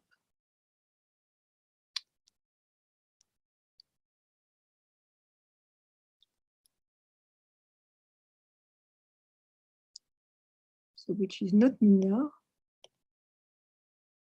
from gamma dm to M from gamma dn. So sending x to the symbol gamma n of x, or to x tensor D if M is projective.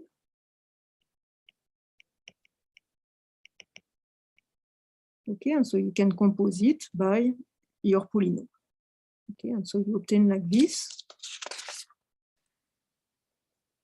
you obtain like this a map from the polynomial from M to N to the set map from M to N.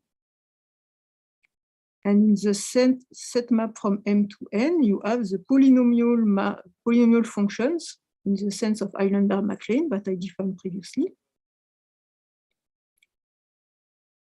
And in fact, you have a map like this.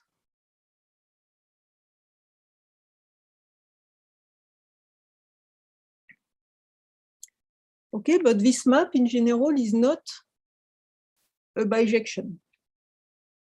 Okay, so if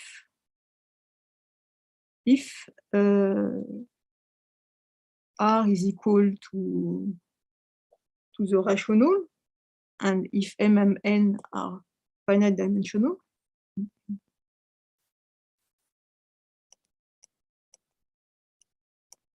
in this case, this map is a bijection.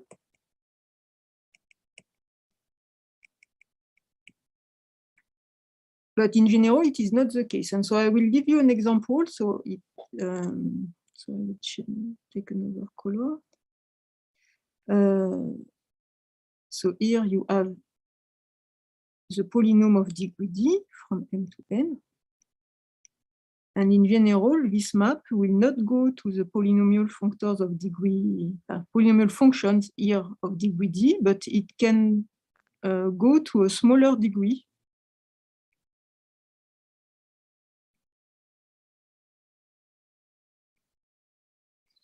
And so I will give you an example of such phenomenon. So if R is a field of characteristic P,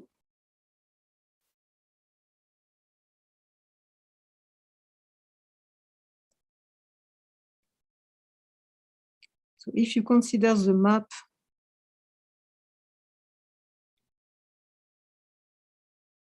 from K to K, sending X to X over P. So you know that in this case, we have this easy formula.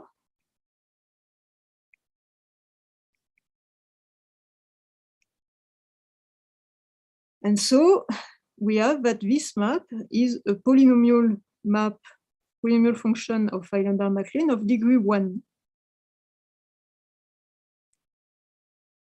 But this map comes from a polynomial, a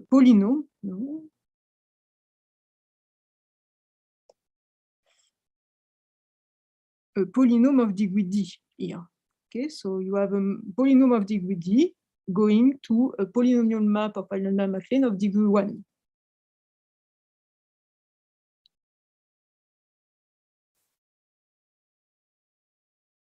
Okay.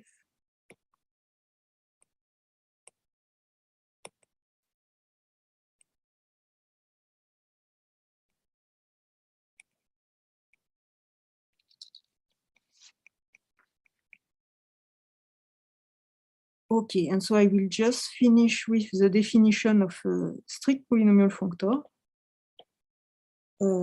So which is not a functor on the category of between K modules and K modules. So this is the definition of Friedlander and Suslin. So a strict polynomial functor.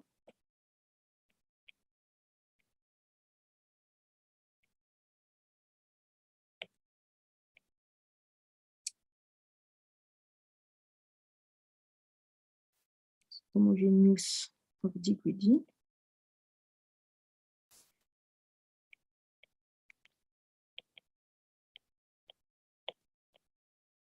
From K modules to K modules is so a collection of K vector space.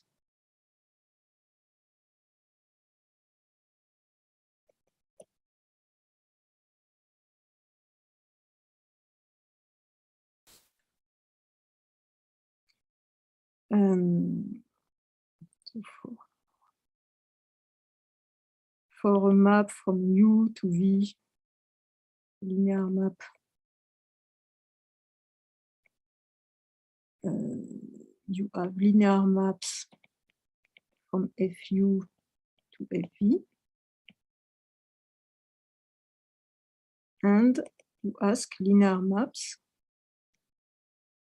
from gamma D of the morphisms from U to V.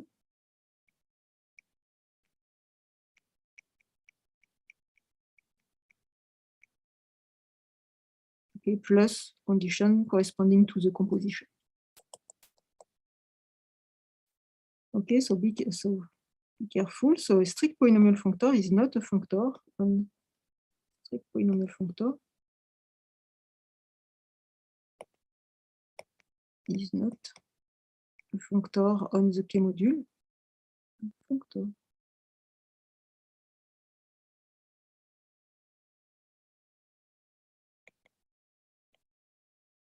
And if you really want to define a strict polynomial functor as being a functor, you should change the domain category. And so in this case, you can define the category gamma D K modules having the same object, and where for the morphisms, you consider the morphisms, the gamma D of the morphisms in the category of a strict polynomial functor is a functor on this category.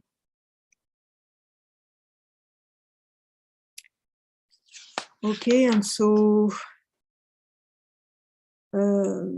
okay, so I have not time to continue. So as I said, so there is a lot of papers where polynomial functors are in fact where what I called here strict polynomial functors.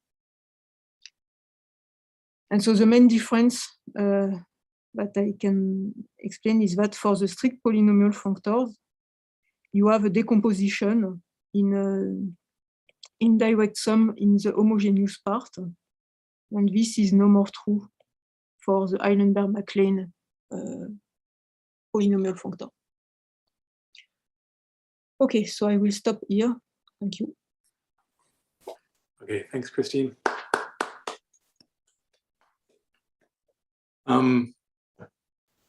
Great. Any questions? We did have one in the chat from earlier, which I could ask. Good. Georg Lehner asks whether the left or the right derived functors of a polynomial functor, sorry, if the polynomial functor is right or left, sorry, are the left or right derived functors of a polynomial right or left exact functor also polynomial?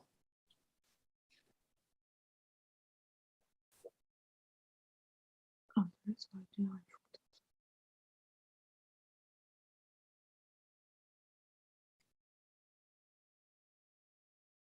And Georg, if you want to unmute and ask. First, you have to define what is the derived functors of a polynomial functor. So this, so usually it is for additive functor. So this is done by Doldan-Tupe. And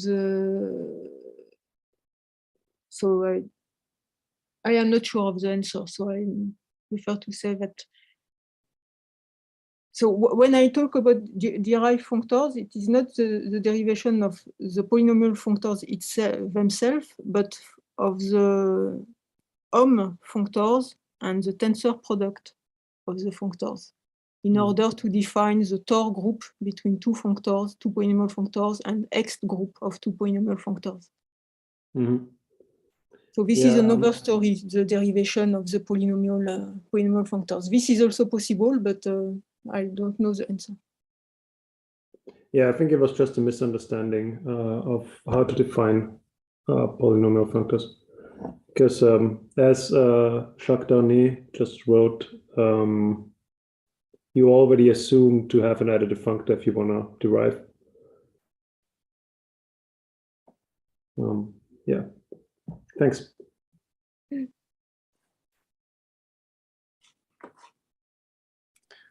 Okay, other questions? I have a question. So now we have seen some things that look very strange, like these passive functors, where you have extensions that are not split, and now you have these strict polynomial functors. Can you say something about in which context do all these things agree? I mean, for the strict polynomial functors, it is only for the category of R modules. So for the category, for the passive functors are for the domain category, the category of finitely generated free groups. And so this is a different story. So you don't have notion of strict polynomial functor in this setting. And so what was your question? Oh, well, I mean, if there's some context, like if we just take vector spaces over a field of characteristic 0, then everything becomes the same notion. Yes.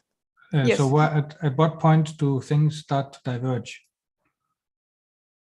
I mean, is it enough to be vector spaces, or do you need vector spaces of characteristic 0, or do you need a Abelian category, or do you need additive? Where do they sort of start to diverge into these?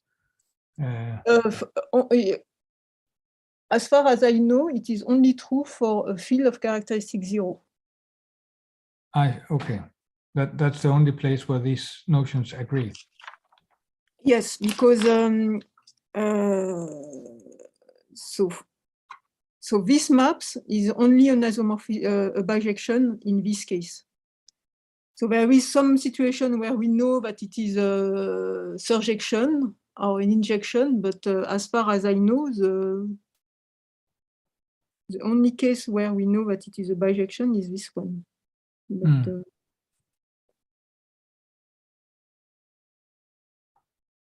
So what's the role of the projective modules for when you define these projective functors? No, I mean, you said many of these, well, when you define the strict polynomial functors, you made reference to projective modules in several places. Yes, but the role is to have an easy definition of what is gamma d of M. Okay, when M is projective, gamma d of M is just the invariant of the tensor product. But when it is not projective, the definition is more complicated. Okay, so it's just for convenience. It's just to have a nice definition of this, which is much easier.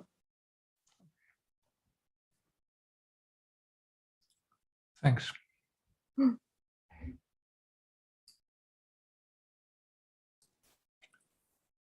Okay, are there any other questions?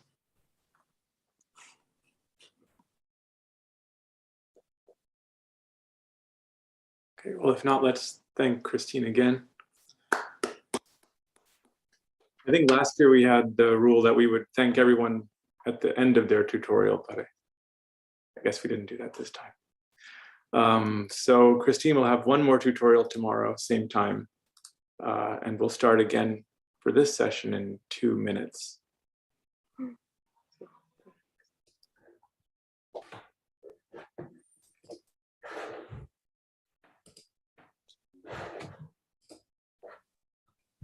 Well, I had many other questions, but I think I can't even formulate them right. I have to sit down and look at these notions. It's looks very unfamiliar.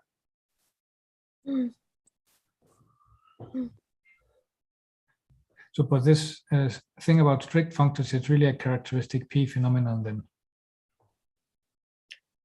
Yes, there is this, the fact that this map is polynomial of degree 1 in the sense of Eilenberg-MacLane. So, for example, for the Frobenius twist, it is something that I cannot explain. You will have a polynomial functor, strict polynomial functor of degree P, but polynomial of degree 1. Yes, okay.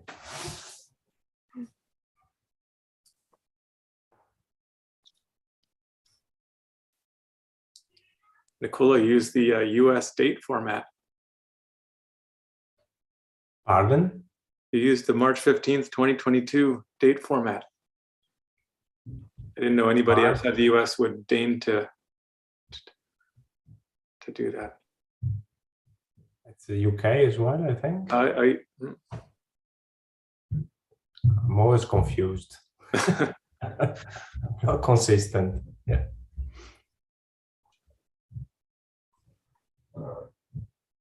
Okay, well, let's start. So now we're very pleased to have Nicola Gambino talking about the matrix product of colored symmetric sequences. The floor is yours. Thank you very much. Thank you to the organizers for the invitation to speak and also for organizing the workshop. It's a nice event. And today I'd like to speak about this operation called matrix product for symmetric sequences, and then a generalization thereof called colored symmetric sequences. This is a joint work with Richard Gardner at Macquarie University in Australia and Christina Vassiliakopoulou from Patras in Greece. We've been working on this for a while. Some bits are still in progress, but we're pretty close, I think, to what we wanted to show. So Paul asks me to make my screen bigger, which I don't know quite how to do. It's as big as the iPad. So is that legible? It's legible to me. Maybe, Paul, you can move closer to the screen. So let me just get on with it. Sorry, Paul. So what's the aim? The aim is to take an operation which has been studied in the context of symmetric sequences and called matrix multiplication, and extend it to something called colored symmetric sequences. You don't need to worry about what these words mean. I will define all of them as we go along. And what's the aim? It's not just to provide the definition, but actually to prove a theorem. And the theorem asserts that we obtain a monoidal bicategory, a monoidal structure on an already existing bicategory of colored symmetric sequences. So some of you may be aware of the amount of axioms that the structure of a monoidal bicategory involves. So you may wonder, why on earth are we going to do this? Well, we have two motivations. One is for future work, we want to apply this to extend some operations known as the Borman-Vogt tensor product to bimodules over colored symmetric sequences and operands. And then there's just a technical challenge to provide a new example of this structure. A monoidal bicategory is not something you encounter on the street every other day. And it's a challenge to show whether existing techniques are capable of providing examples. And it seems that the existing theory does provide some help in creating an example of this. So the plan of the talk is like this. I'll start off with a background material around species of structures and symmetric sequences, also explaining why I'm choosing to speak about this topic in a workshop on polynomial functors. So that would be the connection with analytic functors. Then I'll discuss colored symmetric sequences and how this operation looks like in this context. And then the final part will be an outline, let's say, of the strategy that we're following to prove the main result. Okay. So if at any point something is unclear or you have any questions, just feel free to raise your hand. I'll try and keep an eye on the chat as well, but I might not see everything. So let's start and begin reviewing what species of structures and symmetric sequences are. So I write blackboard B for the category of finite sets and bijections. with finite sets denoted with letters UV, and bijections denoted with lowercase Greek letters like sigma. And Joyal, back in '82, defined the concept of a species of structures to be a functor from the category B of finite sets and bijections to the category of all sets and all functions.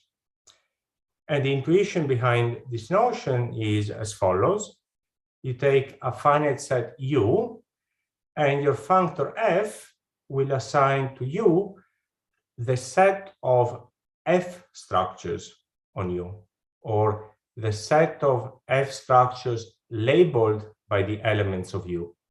So you should think of combinatorial examples like the set of binary trees labeled by a set, a finite set. And in this context, the functoriality of F corresponds to the idea of relabeling an F structure. So if I have a bijection from U to V, and I have a binary tree labeled with elements of U, well, I can certainly use sigma to relabel the tree and obtain a tree labeled now by the elements of V. And that's precisely this functoriality here. The action of the functor on maps is this relabeling operations. So Joyal devised this notion as part of his approach to functorial approach to enumerative combinatorics, which was later complemented with the introduction of the notion of an analytic functor associated to a species. So if you have a species F like this, we can take the analytic functor associated to it to be a functor now from the category of sets to itself, so an endofunctor, which takes a set X and returns another set, which is the disjoint union indexed by the natural numbers of certain equivalence classes. And the equivalence classes are the following. They are equivalence classes of pairs, where the first part is an F structure on the n element set 1 to n. And the second component is simply an n tuple of elements of X. And the symmetric group Sn acts on this set by the functoriality of F, and on this set by permutation of the coordinates of the tuple. So you can take this quotient, and that's what gives the n entry of this big disjoint sum. And these guys are called analytic functors because they are the functorial counterpart of the exponential power series that are used in combinatorics. And what Joyal did was to show that many of the operations that are performed on exponential power series can be lifted to operations on analytic functors. And they admit, in fact, a direct combinatorial interpretation in terms of species of structures. Because after all, an operation taking, say, two analytic functors to another analytic functor, say sum, will do something to the coefficients, right? And so it will somehow be induced by operations on species. So I don't want to get into too much of the details of the calculus of species and analytic functors. We're going to focus only on the operation of matrix multiplication in a second. But let me just mention that Joyal, in his papers, introduced the operation of sum, product, a very important operation of substitution, and an operation of differentiation that was mentioned in a slightly different context of polynomial functors yesterday in Frederick's talk. And all of these were given meaning in terms of analytic functors and exponential power series, giving back the usual operations. So this was in the 80s. Much later, Maya and Mendes introduced a new operation, apparently unknown to André, and they baptized it arithmetic product. And I'll say something about this operation in a second, review its definition. An important thing to say is that these are not just operations on their own. They satisfy many of the familiar identities for, say, exponential power series, but only up to isomorphism, because we're dealing with the actual structures rather than just their numbers. So let me say something about this arithmetic product, because that's a source of what the matrix product will be. So if I have two species, f and g, and I'm going to define their arithmetic product in this special case, when f of and g of the empty set are both the empty set. And I want to define a new species, f arithmetic product g. So I need to define what its value on finite set U is. And this is just an outline definition. It's a disjoint union indexed over pairs pi tau of which are so-called rectangles on U. I'll say something about it. And then what you need to say is that an f arithmetic product G structure on U is a f structure on pi and a G structure on tau. So what are these rectangles? Well, the particular kinds of partitions, I don't want to give the definition in general. Let me just give you an example which illustrates the idea. So if your set U was the set of letters A to L, a rectangle on U is what you think it is. It's a rectangle in which all the entries of A to L are in exactly once. And then a rectangle would be the set E, the set C, the set G, B, and G. This will be the tau, and this would be the pi instead, the set A, F, and D, okay? So it's quite a complicated thing, but for some reason or another, Maya and Mendes introduced it as part of their working combinatorics. And we'll see a different formulation of it in a moment. The different formulation that we're going to see will be in the context of symmetric sequences.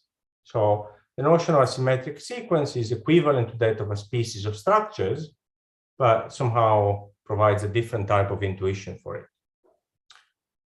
So I'm going to write Sn for the nth symmetric group, but now we're going to view it as a category with a single object, n, and the group elements as the maps from that object to itself.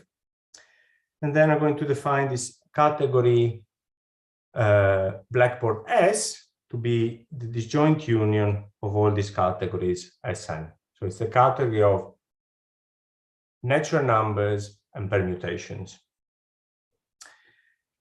So this is a skeleton of the category of finite set and bijections, if you wish. And just like a species was a functor from the category of finite sets and bijections to sets, a symmetric sequence is now a functor from this category S to the category of sets and functions.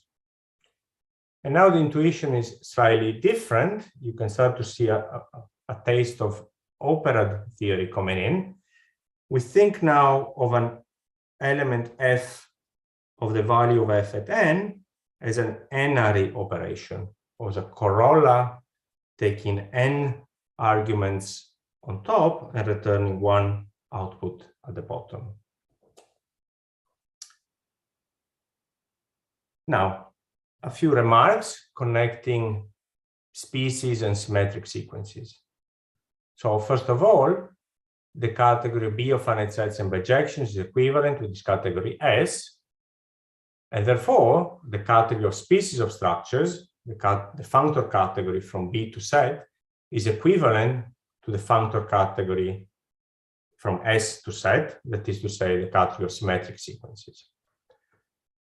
Because of this equivalence, all these operations that Joyal defined on species make sense also in the context of symmetric sequences. The definitions can be just be transported across the equivalence. And in fact, some of these operations on symmetric sequences were known before species were introduced.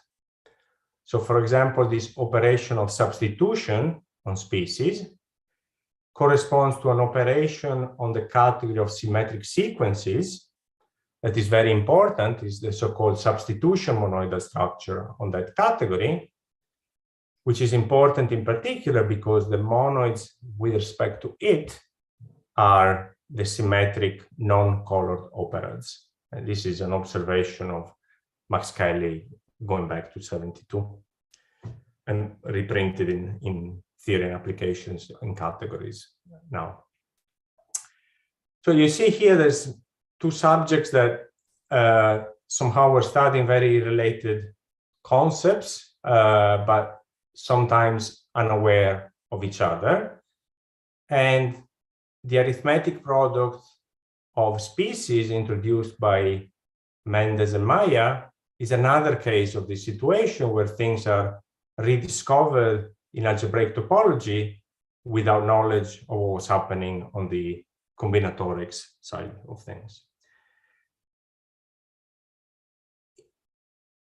So back in 2012, 13, I think, Dwyer and Hess wrote a paper on Bormann-Vogt tensor product of operatic bimodules. And as part of their study, they introduced what they called matrix multiplication of symmetric sequences. So what's this operation? It takes two symmetric sequences F and G, which are functors from S to Z, and define a new symmetric sequence, F matrix product G, whose value at n is the sum indexed by all pairs of numbers L and M, whose product is n. And then you have a triple, quotiented again, of a value of F on L, this guy, a value of G on M, this guy, and then an element of the symmetric group Sn. And then again, there's an action of the product of SL times SM on this whole thing. So this turns out to be exactly the same thing as the arithmetic product of species of Mendes and Maya, modulo this equivalence between the two categories. One indication of it, we're going to see also later, is that the rectangles of Mendes and Maya correspond precisely to the choice of pairs L and M, whose product is n, right? So before, we had a rectangle of 12 entries made with one side of length 3 and the other one of length 4. Dwyer and Hess also established this nice result that this matrix multiplication determines a symmetric monoidal structure on this category of symmetric sequence. In fact, the proof is a one-liner. If I say day convolution, I see you nodding. That's great. Okay, good. So the only caveat is that multiplication on S is not Cartesian product. Right. Okay. Good. So Dwyer and Hess also noted something about this matrix multiplication, namely that interacts in a subtle way with the substitution monoidal structure. They constructed a natural transformation whose components have this form. You take 4 symmetric sequences, F1, F2, G1, and G2. And you can either perform this substitution and this substitution, and then take the matrix multiplication, or you can do things the other way around. First, do the matrix multiplication of the G's and of the F's, and then perform the substitution. And there's a canonical map relating one to the other.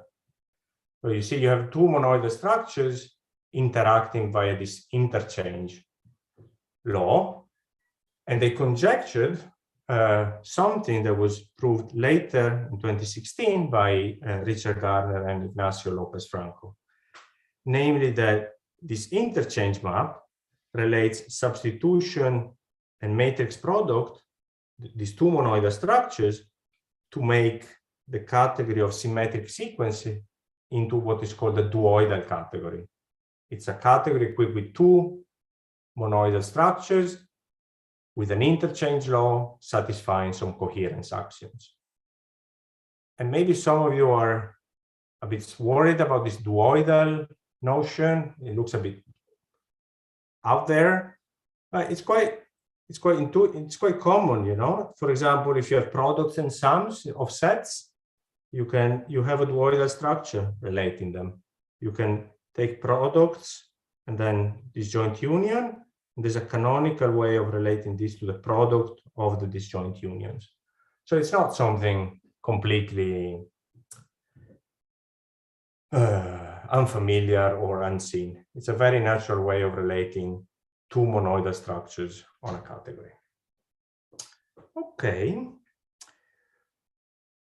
So what I will want to do is to extend this monoidal structure on symmetric sequences given by the matrix multiplication to colored symmetric sequences. Any questions so far? All good? Okay. So I need to tell you a little bit about colored symmetric sequences.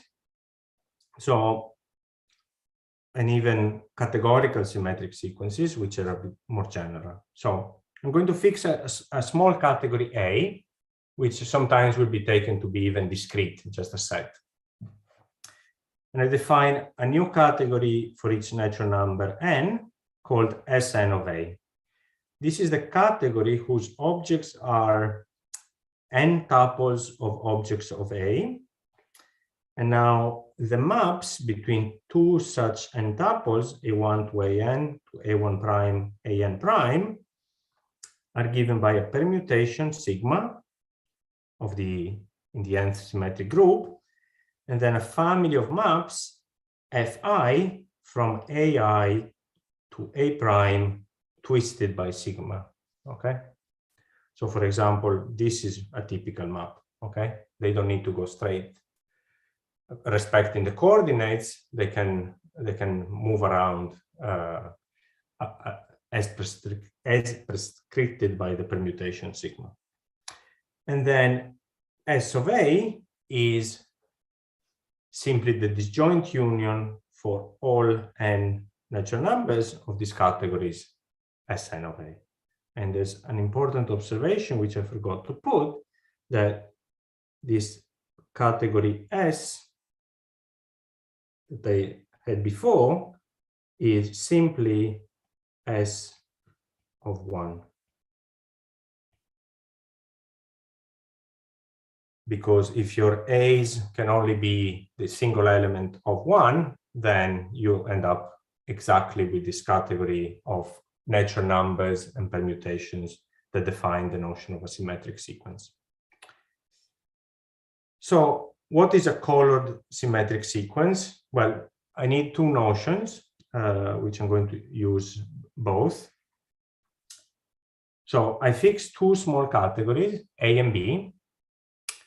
And for me, a categorical symmetric sequence, F, written A weakly arrow to B, is a functor F from S of B opposite times A into set. Okay, we're going to see some intuition for it in a second, but note, for example, that if you take A and B to be 1, this becomes the same thing as an ordinary symmetric sequence, because the S of B will give you the category blackboard S, and A disappears. The op maybe matters, maybe not. It doesn't if B is a groupoid. Well, it won't matter when B is 1, so that's fine. I want a special name for when A and B are just mere sets. In that case, I'm going to call it a colored symmetric sequence. Okay. In that case, there's no functoriality. Well, there's only functoriality in the permutations in SP. Okay. So what's the idea? The idea is a generalization of what we had before for symmetric sequences, namely now an element F of a symmetric sequence, capital F, evaluated the B1 to Bn and A, B1 to Bn being there and A being there, is now an operation, again with arity n and output 1, but where now the inputs are labeled by these objects Bi of B, and the output is labeled by the objects A of A. Okay, so it's an extension of symmetric sequences in which we now think of these operations as being some kind of colored or many sorted, if you wish. So with Marcello Fiore, Martin Hyland, and Glyn Winskell, we have shown that small categories and categorical symmetric sequences are the objects and maps of a bicategory. So the challenge here is to define an operation of composition of categorical symmetric sequences. That turns out to be a generalization of the substitution monoidal structure on the category of symmetric sequences, and it behaves in exactly the same way. It's a kind of grafting operation on trees. Okay. But there's a bit of work required to define it appropriately and to show that the coherence is necessary for having a bicategory satisfied. So just to remember, a categorical symmetric sequence from A to B is a functor of this form. And obviously there is a full sub-bicategory spanned by the sets, in which the arrows are now mere colored symmetric sequences by definition. Okay. And just as symmetric operands were the monoids in the category of symmetric sequences with respect to the substitution monoidal structure, the monoids in this bicategory turned out to be the colored symmetric operands, just by unfolding the definitions. Okay, so this would be the ambient category in which we want to find some generalization of this matrix multiplication of Dwyer and Hess. So let's pretend we don't know any category theory and try and do it by hand, you know, let's forget everything we know for the moment and try. So let's take a deep breath and take an AB symmetric sequence, F, and a CD symmetric sequence, G. And we want to define their generalized matrix product. So by definition, F is a functor from SB op times A into set. And G is a functor from SD op times C to set. Okay? What we want, that's an attempt, is to define their matrix product to be B times D, comma A times C symmetric sequence. Okay, so On the objects, the operation will just take Cartesian product. Okay, so what do I need to do? Well, by definition, a symmetric sequence of this kind, what does it do? Well, it needs to take arguments in this S of B times D op, so these sequences of pairs, that's the U bar here. Then it will take one more pair in A times C, and will need to give me a set. But which set am I going to choose? Okay, so I need to use F and G.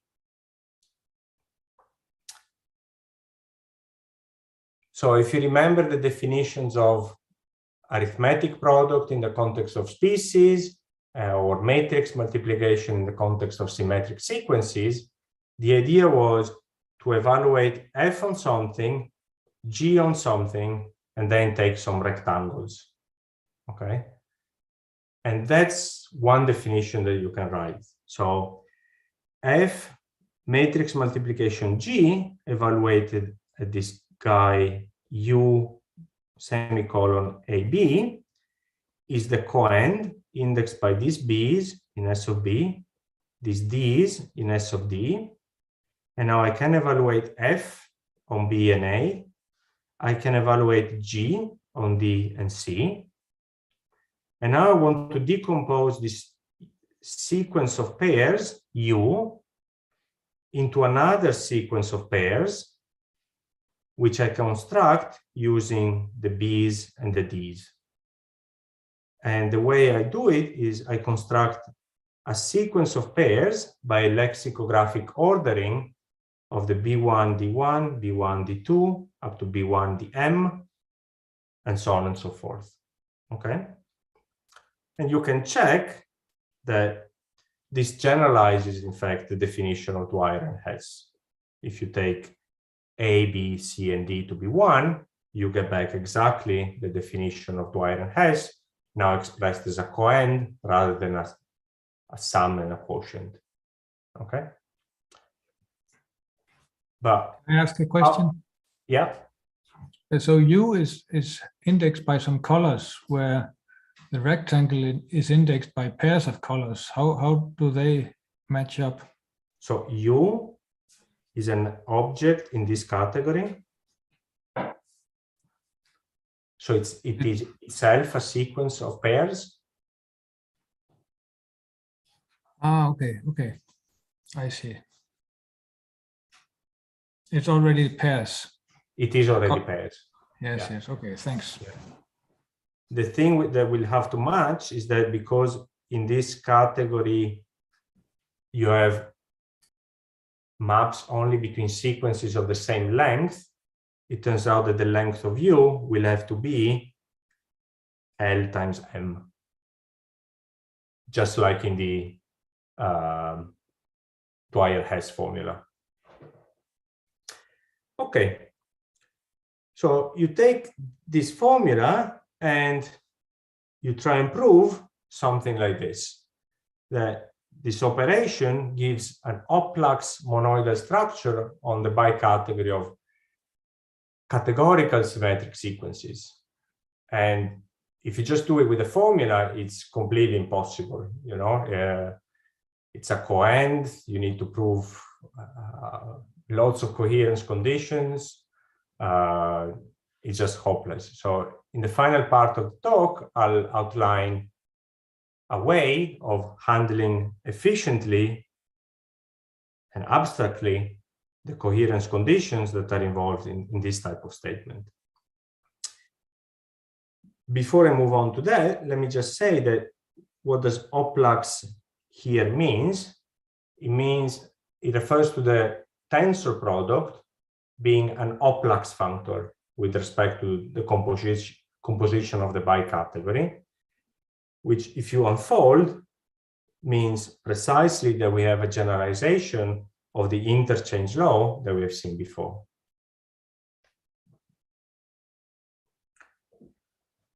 Okay, so this is the proof strategy in one slide. So as I said, coherence for a monoidal bicategory is quite a daunting set of axioms. Something less daunting is a monoidal double category.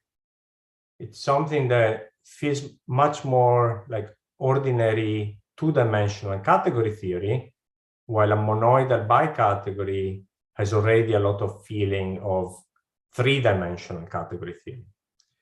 And thankfully, there are results of Garner and Gursky, Schulman, and Western Hansen and Schulman that reduce the problem of constructing a monoidal structure on a bicategory to that of constructing a monoidal structure on a double category,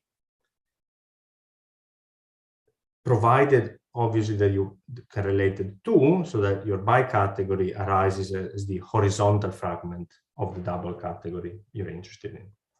And this involves less coherence. It feels much more like two-dimensional category theory, and we found to be a more tractable problem.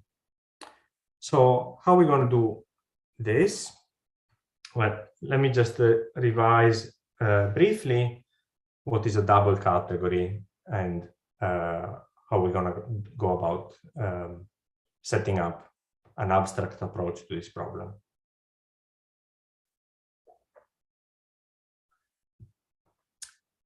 So some of you will know that a double category C has objects and then two kinds of arrows: vertical arrows, which I'm going to write F going from A to A prime, and then horizontal arrows, which I'm going to write capital M, say, going from A to B. And double categories are very useful when you have two kinds of arrows or morphisms. So there is a double category of sets, functions, and relations. You have a double category of rings, ring homomorphisms, and bimodules. And double categories are useful when you want to consider both types of morphisms at the same time. And to relate the two types of morphisms, you have not only vertical and horizontal arrows, but also things called squares, which are things of this form, relating two horizontal maps and two vertical maps by means of some alpha. Okay. And obviously, all this data is subject to there is additional stuff. There are composition laws, units, and then lots of axioms describing associativity, both vertically and horizontally. For the purposes of today, I'm considering double categories in which horizontal composition is only associative and unital up to isomorphism, just as in a bicategory, because that's what fits our examples. So here's an example of a double category. There's a double category of profunctors. The objects are small categories. The vertical arrows are functors. And now a horizontal arrow M from A to B is a BA profunctor. So a functor from B op times A into set. It's a kind of a relation, but now the values, instead of being just true or false, are sets. So there are sets of proofs that B is related to A, if you want. Also known as distributors or bimodules. And then there's an evident notion of square. So if I have profunctors M and N prime and functors F and G, a square fitting in the diagram is simply a natural transformation with components indexed by B in B and A in A from M of BA to M prime of GB FA, where I think everything now type matches. Okay. And the horizontal fragment of this bicategory is just the bicategory of this double category, sorry, is the bicategory of small categories and profunctors. Okay.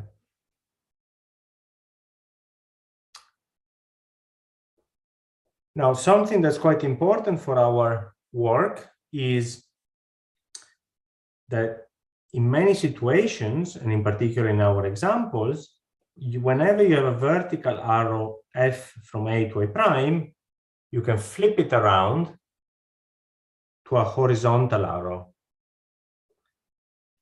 left lower shriek, together with suitably universal squares expressing some kind of adjointness, but never mind that. And this is very important for us because it allows us to relate the vertical fragment of, say, categories and factors to the horizontal fragment of categories and profunctors.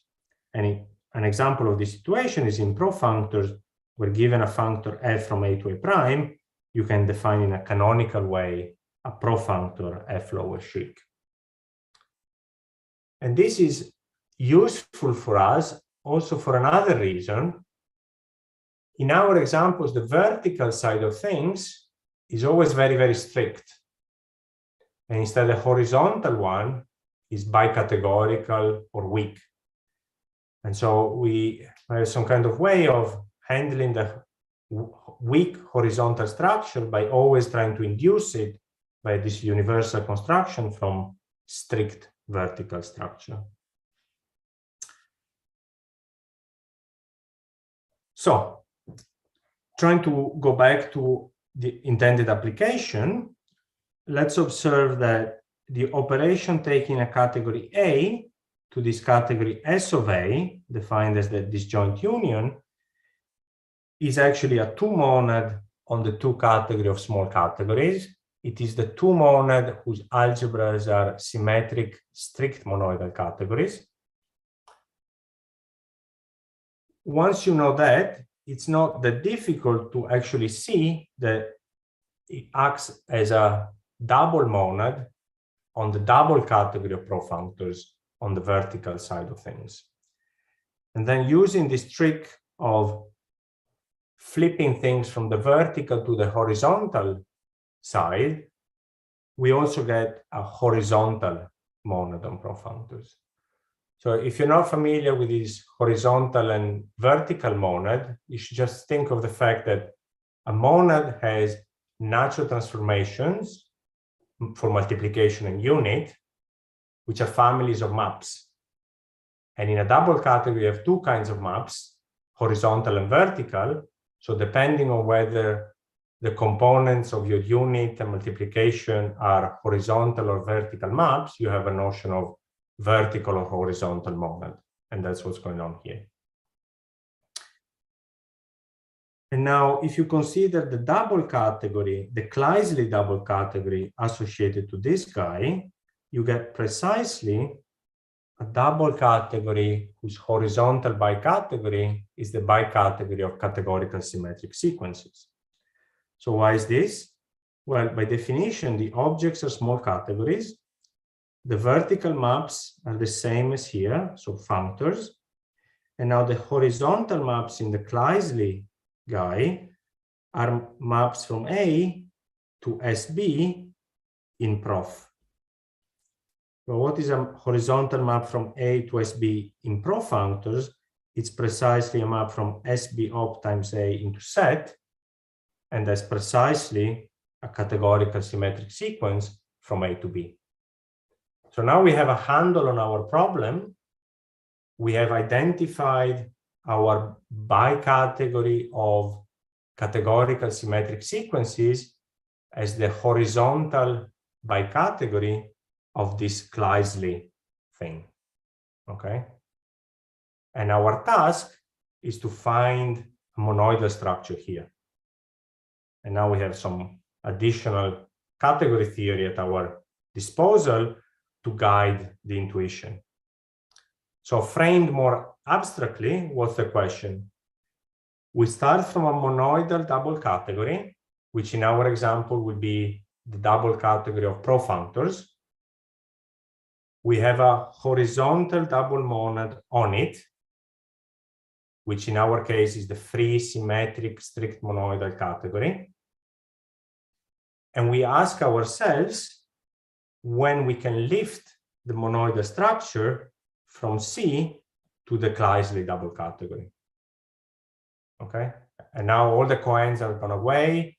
It's a very pure problem that if you drink enough coffee, you think you can solve. So let's try and do it. So I have this Kleisli double category, Kleisli of S, and I want to define a tensor product on it. Okay, so let's start with the easy stuff. On objects A, B, I'm going to map them to the tensor product of these objects in the underlying category C. On the vertical maps, if I have F and G vertical, I can just take the tensor product to be, again, the tensor product in the underlying category. Something tricky happens with horizontal maps, right? Because now the Kleisli aspect comes in. So suppose I have a Kleisli map from A to B and a Kleisli map from C to D. Well, by definition, M is a map, a horizontal map from A to S of B. And by definition, N is a Kleisli map, is a map from C to S of D in the base category. And now I need to go from A tensor C to S of B tensor D. So I can take the tensor product in the underlying category and I end up in here, but now there's something missing, right? I need to mediate between S of B tensor S of D to S of B tensor D. So the question now becomes, what structure on S do we need? And the answer is a nice categorical assumption works for us. If I have a monoidal double category, and now my horizontal double monad is monoidal, perhaps I should say pseudo-monoidal, but never mind that, and there are some additional technical things, then the Kleisli double category admits an Oplaks monoidal structure. So a word of caveat, all of this theorem has been verified apart from a few, I think 3 coherence conditions, but we're confident that we can do them.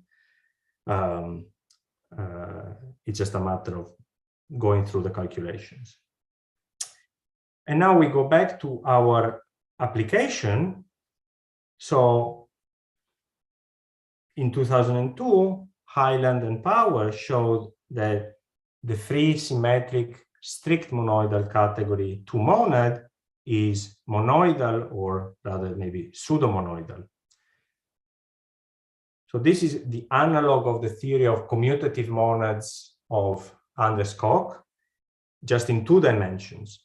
And here the pseudo-commutativity is the fact that there is a canonical map phi relating SV times SD to S of B times D.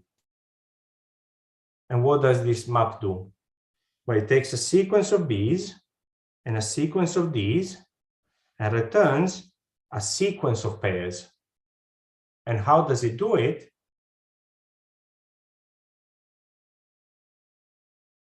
In the lexicographic order, putting pairs B1, D1 up to D1, B1, DM, and then continuing like I did before, okay? And this is monoidal as a 2 monad on cut, but it will become, thanks to the technology of lifting things to the horizontal fragment, also a horizontal double monad on prof.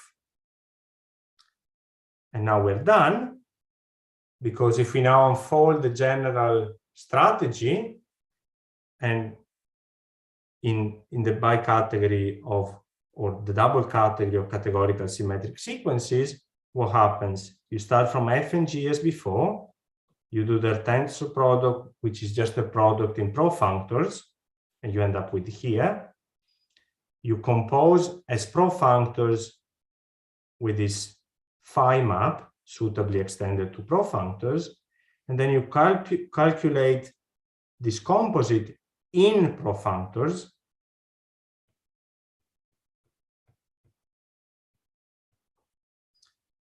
And you end up exactly with the formula that I gave you before. You see F times G here, and you see this kind of profunctor composition with phi there. So it's quite, I think, an interesting fact that this matrix multiplication can be explained purely in terms of the pseudo-commutativity of the two monad S. And also the coherence conditions for an Oplaks monoidal structure get handled by this general theorem about Oplaks monoidal structures on Kleisli double categories. So I'll stop here, just providing a few references. There's many more, but you can ask me if you want. Thank you. Great, thank you.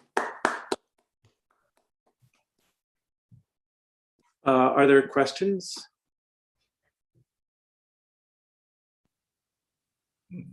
I have a very, well, a general question. Yeah. Yeah. So as you know, Nicola, the data tensor processor has a universal property. Can you exploit it here to get the easier proofs or sidetrack some proofs?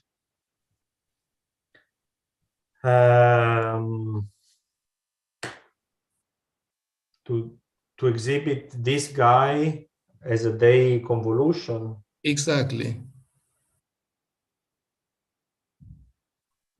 That's a good point.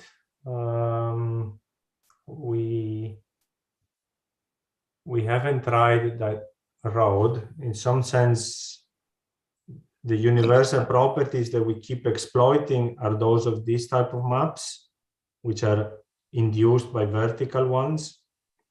Yeah, I just wonder whether there is a different route where one sees this as induced by day convolution, and then we use the universal property of day convolution.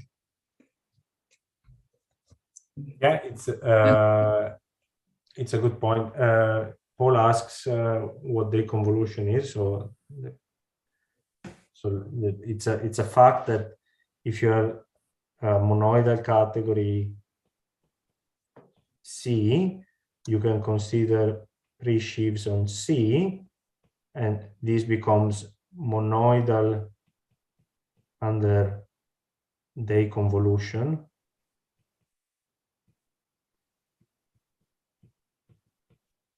Where you say that the day product of two pre-sheaves x1 and x2 evaluated at C is the coend over C1 and C2 of x1 at C1 times x2, C2 times C. C is contravariant C1.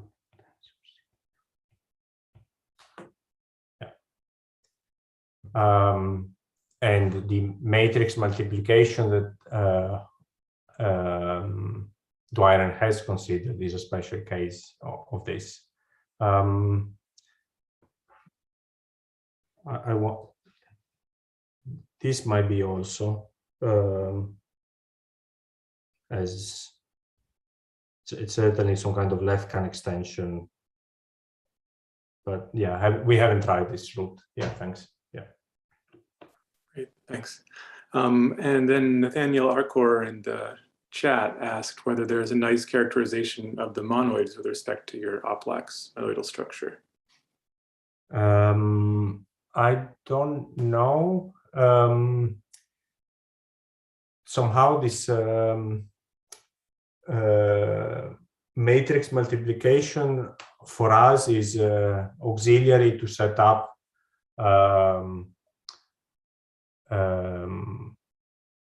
an extension of the Borman-Fock tensor product. So it was already in part done in the paper by Garner and Lopez-Franco on commutativity, that if you want to set up some commuting tensor product, you start from a duoidal category, and in the case of Borman-Fock tensor product, you start from the duoidal category of symmetric sequences. So that's the type of thing that we want to use this matrix multiplication for. But that's probably for the polynomial workshop functor in 2 or 3 years' time. Can you remind us of the conditions where you get this monoidal structure? Can you go back to where you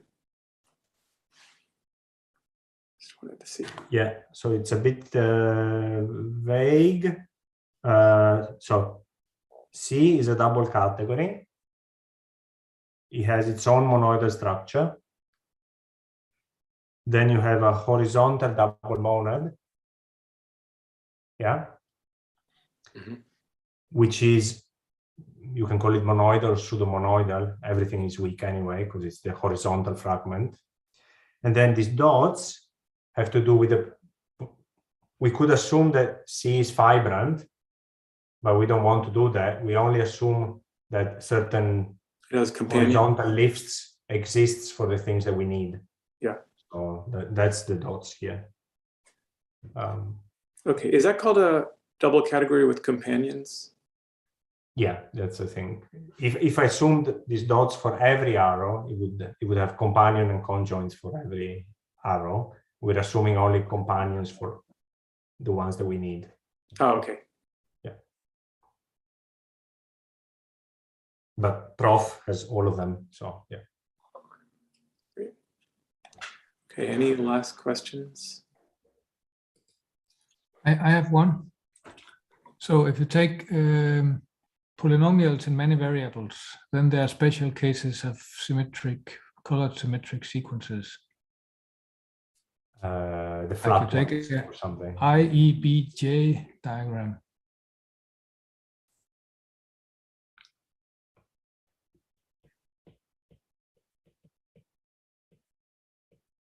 Yeah. So that's a special case of these colored symmetric sequences. Somehow discrete. Yeah. Yeah. Yes. Yeah. So there should be a matrix product for such things. Yeah, presumably, yeah. Yeah. So is it something you can describe combinatorially with just these 4 sets? I haven't tried. I don't know if I can, but it's an interesting question. Yeah. Yeah. Okay. I mean, the information is there. You know what the operations are. You know what the arities are. So presumably it's not too complicated. I'm not sure what the quotient thing on the side of symmetric sequences would correspond to in this setting. So maybe there's something to consider. Yeah. Okay, well, thanks again, Nicola. And we'll take a 2-minute break, and maybe Brenda can share screen.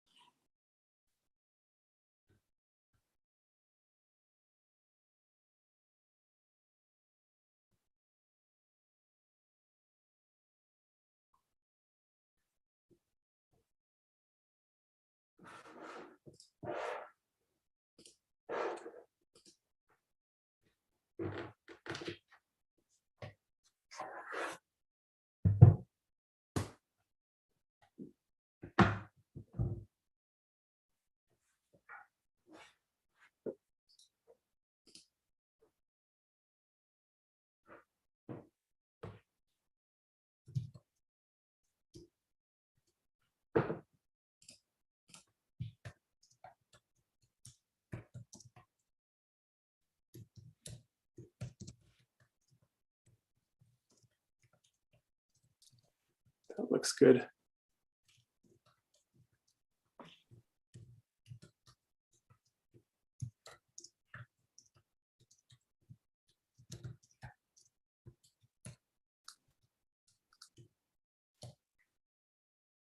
Okay, let's get started.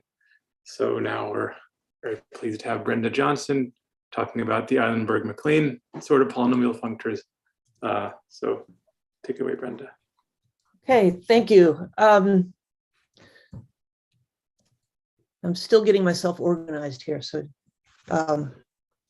let me think here. Okay, so I'm just mostly going to be expository. I'm coming at the notion of polynomial functor from a very different viewpoint.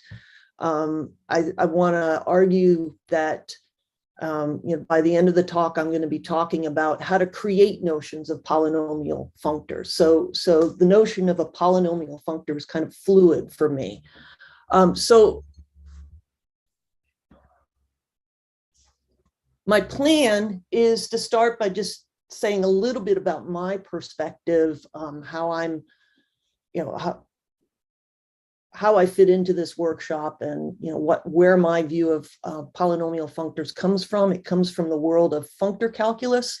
So I want to say just a little bit up front about what that is, but mostly what I want to do is focus on 3 examples. So the calculus of homotopy functors, which is created by Tom Goodwillie, the abelian functor calculus, which is most closely connected to the themes of this workshop, and in particular, the Eilenberg-MacLane notion of polynomial, and then some new functor calculi that are inspired by the abelian functor calculus. So I'll start by talking about, some perspective. And so my starting point is to think about Taylor polynomials in undergraduate calculus. So if I have a smooth function from the reals to itself, I'm going to call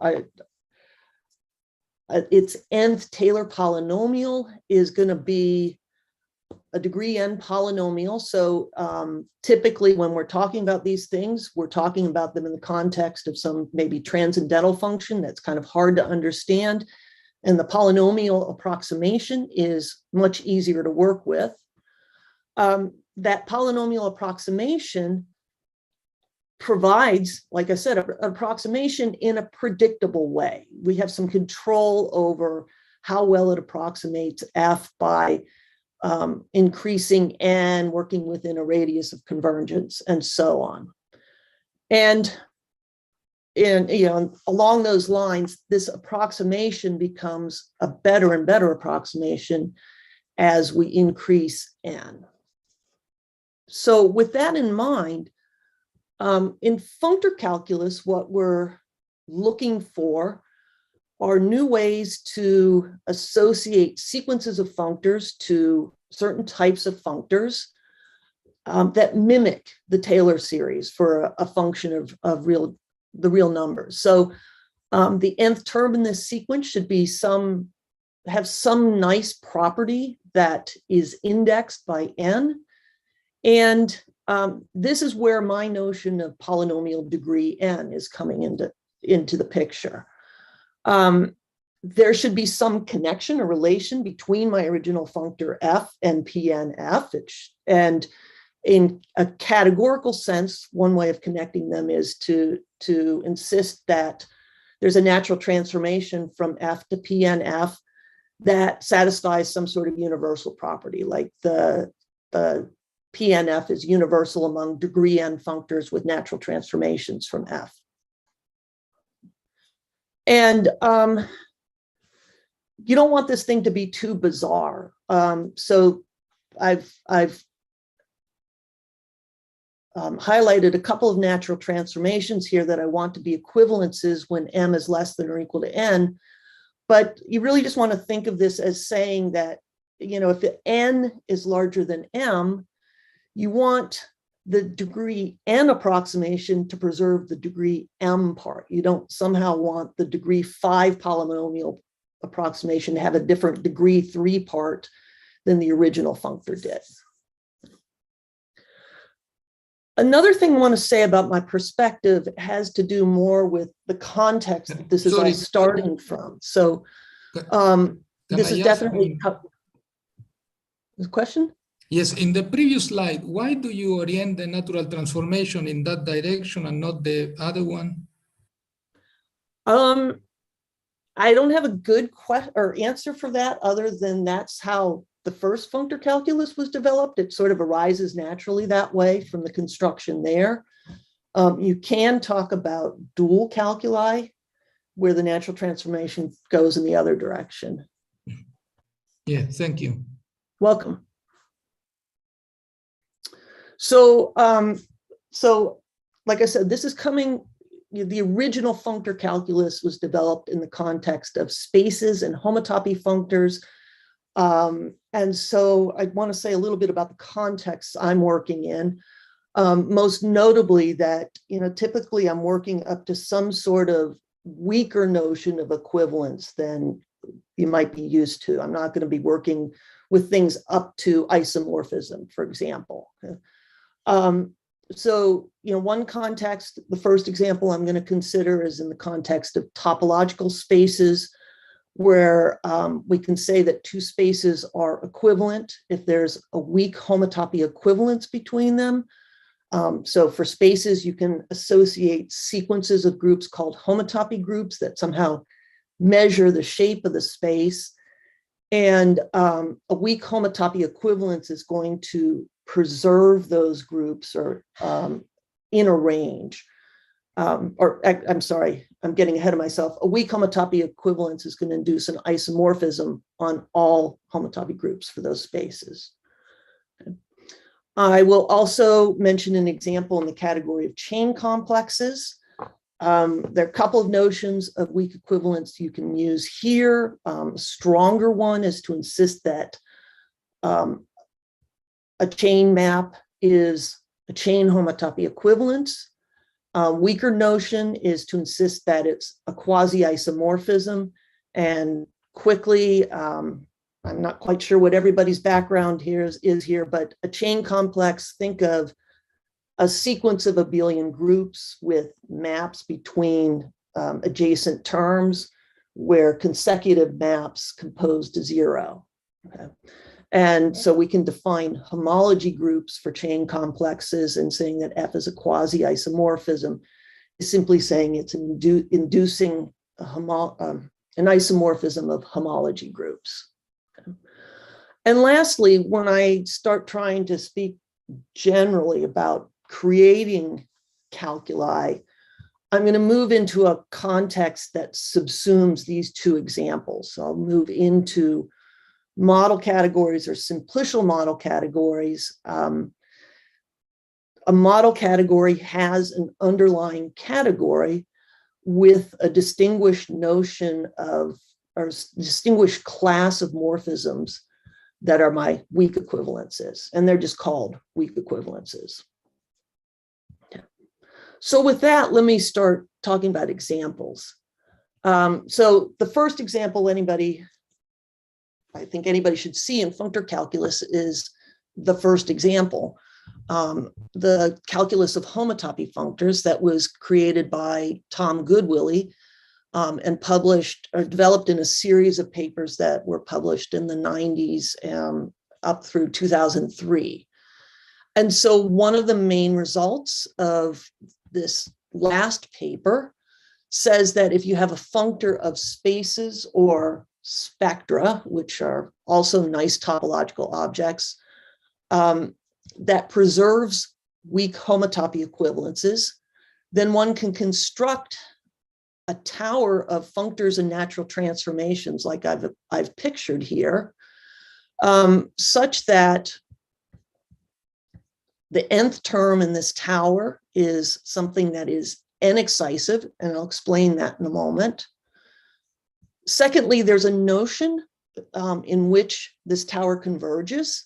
I can describe that in terms of homotopy groups. So if I have an object X whose homotopy groups R0 up through degree K, then the map from f of x to Pn f of x induced by this natural transformation is going to be on the order of n plus k connected, meaning the first n plus a times k connected, homotopy groups of f of x and Pn f of x are going to agree. So as you move up the tower, you're recovering more and more of the homotopy of f of x. Okay, and finally, there is a universal property satisfied by the nth term in this tower. There is this natural transformation from f to Pnf is universal among n-excisive functors with natural transformations from f, at least up to some sort of zigzag of weak equivalences or in a homotopy category. So I want to say what n-excisive, this is, so what you want to be thinking of here is that this Pnf is my nth polynomial approximation to my functor f. And I want to explain what that term polynomial means here. So to do that, just a little bit of notation. So I'm going to let P of n be the poset of subsets of an n element set. So P of 2 consists of 4 objects, and morphisms are simply set inclusion. And an n cube in a category or an n cubical diagram is going to be a functor from this category P of n to C. So for example, a 2 cube in C is simply a commuting square of objects in C. A 3 cube would be a commuting cube, and so on. And I'm going to distinguish certain cubical diagrams, the strongly co-Cartesian ones.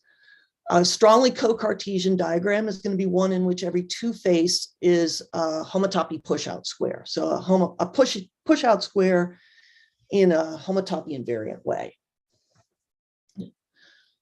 And a functor of spaces is going to be n-excisive if it takes strongly co-Cartesian n+1 cubical diagrams to diagrams that are homotopy pullbacks or homotopy Cartesian. So they're pullback diagrams in some homotopy invariant way. So let me give you a couple of examples. So kind of counterintuitively, the simplest functor you can think of for spaces is not at all simple from this point of view. So the identity functor of spaces is not a degree 1 functor, and it's not even n-excisive for any value of n. And this has to do with the fact that homotopy pullbacks and homotopy pushouts are not the same in the category of spaces. Another example, which involves a little more explaining and a little more notation, but if you kind of squint at it, look at it sideways or squint or something, it kind of formally looks like a Taylor polynomial, is an example that goes back to a classical result of Victor Snaith, who proved that this functor that takes a space X and does this to it. So I'm going to form the suspension of X. So I'm basically going to take my space X and cross it with a unit interval and pinch off the ends of that interval. That's the suspension. The loop, or the omega here, stands for the loop space of that suspension space. So the loop space is just the space of continuous maps from a unit interval into my space that begin and end at my base point. And this last symbol here refers to the suspension spectrum. This is a standard way of turning a space into a spectrum, whatever those are. And so Snaith proved that this functor, or this kind of object, decomposes as a product of things that look like these terms here, and basically this was, unbeknownst to him, an example of one of these Taylor towers. So the mth term in the Taylor tower for this particular functor is just the product from 1 to m of that should be, yeah, that's right, of terms of this form. So this wedge here really stands for the smash product or n-fold smash product of spaces. So think of this as your kind of a monomial of degree n with coefficient 1, and think of this as sort of playing the role of a coefficient here. I should mention, and this came up also in Christine's talk with the passive functors, in general, your mth term in a Taylor tower is not going to appear as a simple product of monomials. There are extension issues, and these pieces are typically combined in a more complicated way. One more example, although the identity functor is, kind of is very complex from this point of view, it's not a finite degree functor in this context. It's actually a very nice functor in the sense that its first term in its Taylor tower is something that's well known to homotopy theorists. It's the stable homotopy functor.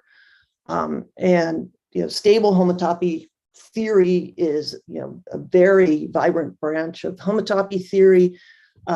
It has the advantage of being a little bit more computable than unstable homotopy theory. And so what this is saying is that this Taylor tower for the identity functor is somehow interpolating between two very important ideas in homotopy theory, the stable homotopy theory, and in the limit of this tower, unstable homotopy theory. And this fact has led to people have used this Taylor tower, studied this Taylor tower to put a lot of results within homotopy theory into kind of shed new light on them, and in some cases use this to inspire new results or generalizations of old results. Another important use of this Taylor tower setup has come in algebraic K-theory, where one of the results of calculus that's really important in this sense is what's called the first derivative criterion, which says basically if you have two functors that whose Taylor towers in the first term agree up to a constant, then the functors themselves agree up to a constant. And so it's often not too difficult to identify the degree 1 approximations to a functor. And so if you can do it for two functors and come up with something that looks about the same, then there's a deeper relation between those two functors, and you can exploit them to understand one in terms of the other. I'm noticing a lot of questions in the chat. If there's something I should be answering, I'm not monitoring this, so if somebody wants to, if there's something I should respond to, let me know. But for now, what I want to do is move on to my second example. The second example I want to talk about is the abelian functor calculus. So this is the connection to the polynomial functors in the sense of Eilenberg and MacLane. So the idea here is, first of all, I'm going to switch contexts. I'm going to look at abelian categories and functors between abelian categories. And in this context, predating Goodwilly's Taylor tower and the development of his calculus, there's this notion of a polynomial degree n functor going back to Eilenberg and MacLane that Christine has been telling us about.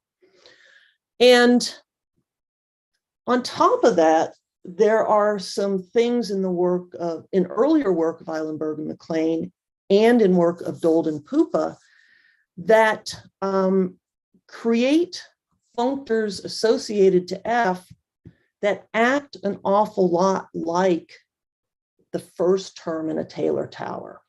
And so based on this, a very natural question to ask is, can you take this notion of polynomial degree n and this notion, these existing notions of degree 1 approximations and fit them somehow into a Taylor tower?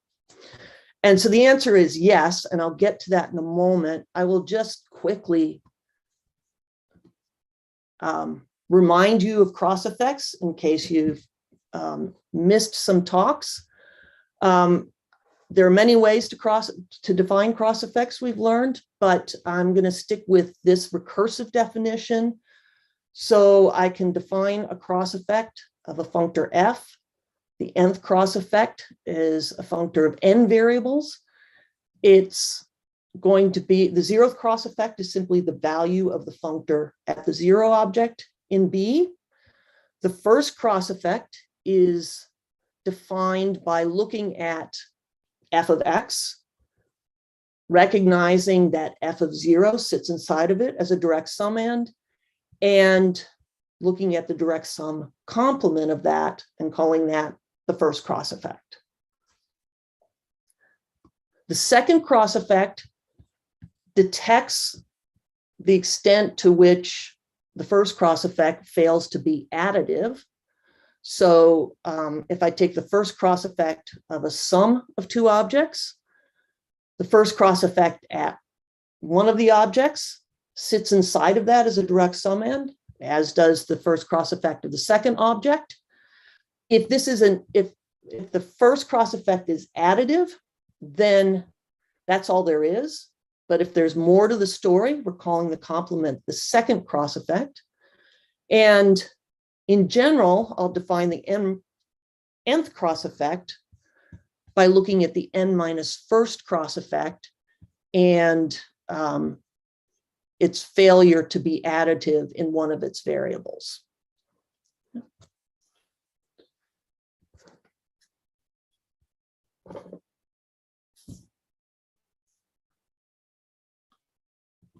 Okay, and just a reminder, a functor is degree n in this context if and only if its n plus first cross effect is equivalent to 0. Okay. So now I'm including the possibility that over here what I might have is a chain complex, and this is something that's chain homotopic to the 0 chain complex. And I think we've seen, here's an example if you want to play around with something, but we've seen similar examples already. So what I'll do is cut to the Taylor tower. So in work with Randy McCarthy, we established the existence of a Taylor tower of functors, like Goodwilly's Taylor tower, in this context. So the diagram is exactly the same. The source and target categories for my functors are now abelian categories. In a minute, we'll see that the target category for my nth approximation is in fact a chain complex, is the chain category of chain complexes on A. And the nth term in this tower is now degree n in this Eilenberg and MacLean sense. One can, since we're talking about chain complexes, talk about this converging in the sense that the homology groups, if we apply this in a nice way to chain complexes, the homology groups of F and PNF are going to agree in a range that increases linearly with n. And we can also set up a universal property here. This natural transformation from F to PNF is universal in an appropriate homotopy category among degree n functors with natural transformations from F. So what I want to do, I want to just briefly mention a connection to the notion of Cartesian differential categories that Frederick Forsberg talked about yesterday. But this is mostly to advertise Christine Bauer's talk, who will be talking much more about the connection between functor calculus and notions of Cartesian differential categories and tangent categories. What I really want to focus on is how we build the terms in this particular functor calculus, because it inspires the next example and subsequent work that I'm going to talk about. Okay, so the starting point for defining the nth term in a Taylor tower in the abelian functor calculus is to recognize that there's an adjunction involving the cross-effect functors. So on the right, I have a category of functors from B to A. On the left, I have functors of n variables. This star here means that they're reduced. So if I input a 0 into any of the variables, I'm going to get something that's equivalent to the 0 object in A. Okay. So the nth cross-effect functor for n greater than or equal to 1 is a functor from functors from B to A to these multifunctors. And it has a left adjoint, which is given simply by precomposing your functor of n variables with the diagonal functor. So I'm going to make it a functor of a single variable by putting the same thing in every spot in the functor as every input for the functor. Okay. And once you recognize this adjunction, then basically standard techniques from homological algebra and category theory take over. So first of all, we have an adjunction, so we have a comonad. The comonad Cn acts on the category of functors from B to A, and for functor f, Cnf is going to assign to the object x the nth cross effect of f evaluated at x in each of its variables. Once you have a comonad acting on a category, an abelian category, like this functor category, you can construct chain complexes. You can make a chain complex resolution using this comonad. You start with the functor f in degree 0. You apply the comonad. Notice for the degree n approximation, I'm going to use the n plus first comonad. So that's the diagonal composed with the n plus first cross effect. And in degree 2, I just start iterating. I take the Cn plus 1 of Cn plus 1 of f, and so on.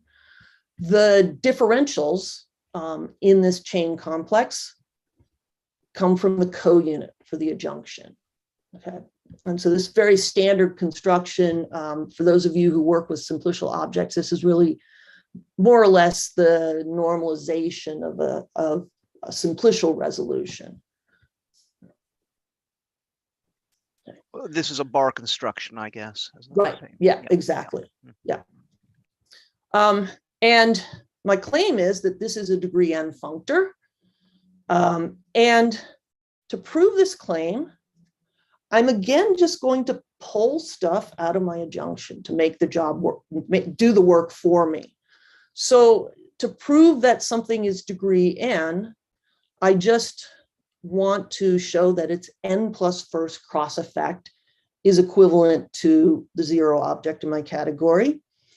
And so, ignore the kind of the bottom half of this diagram for the moment. All I've done here is taken my chain complex that defined P and F and applied the n plus first cross effect to it.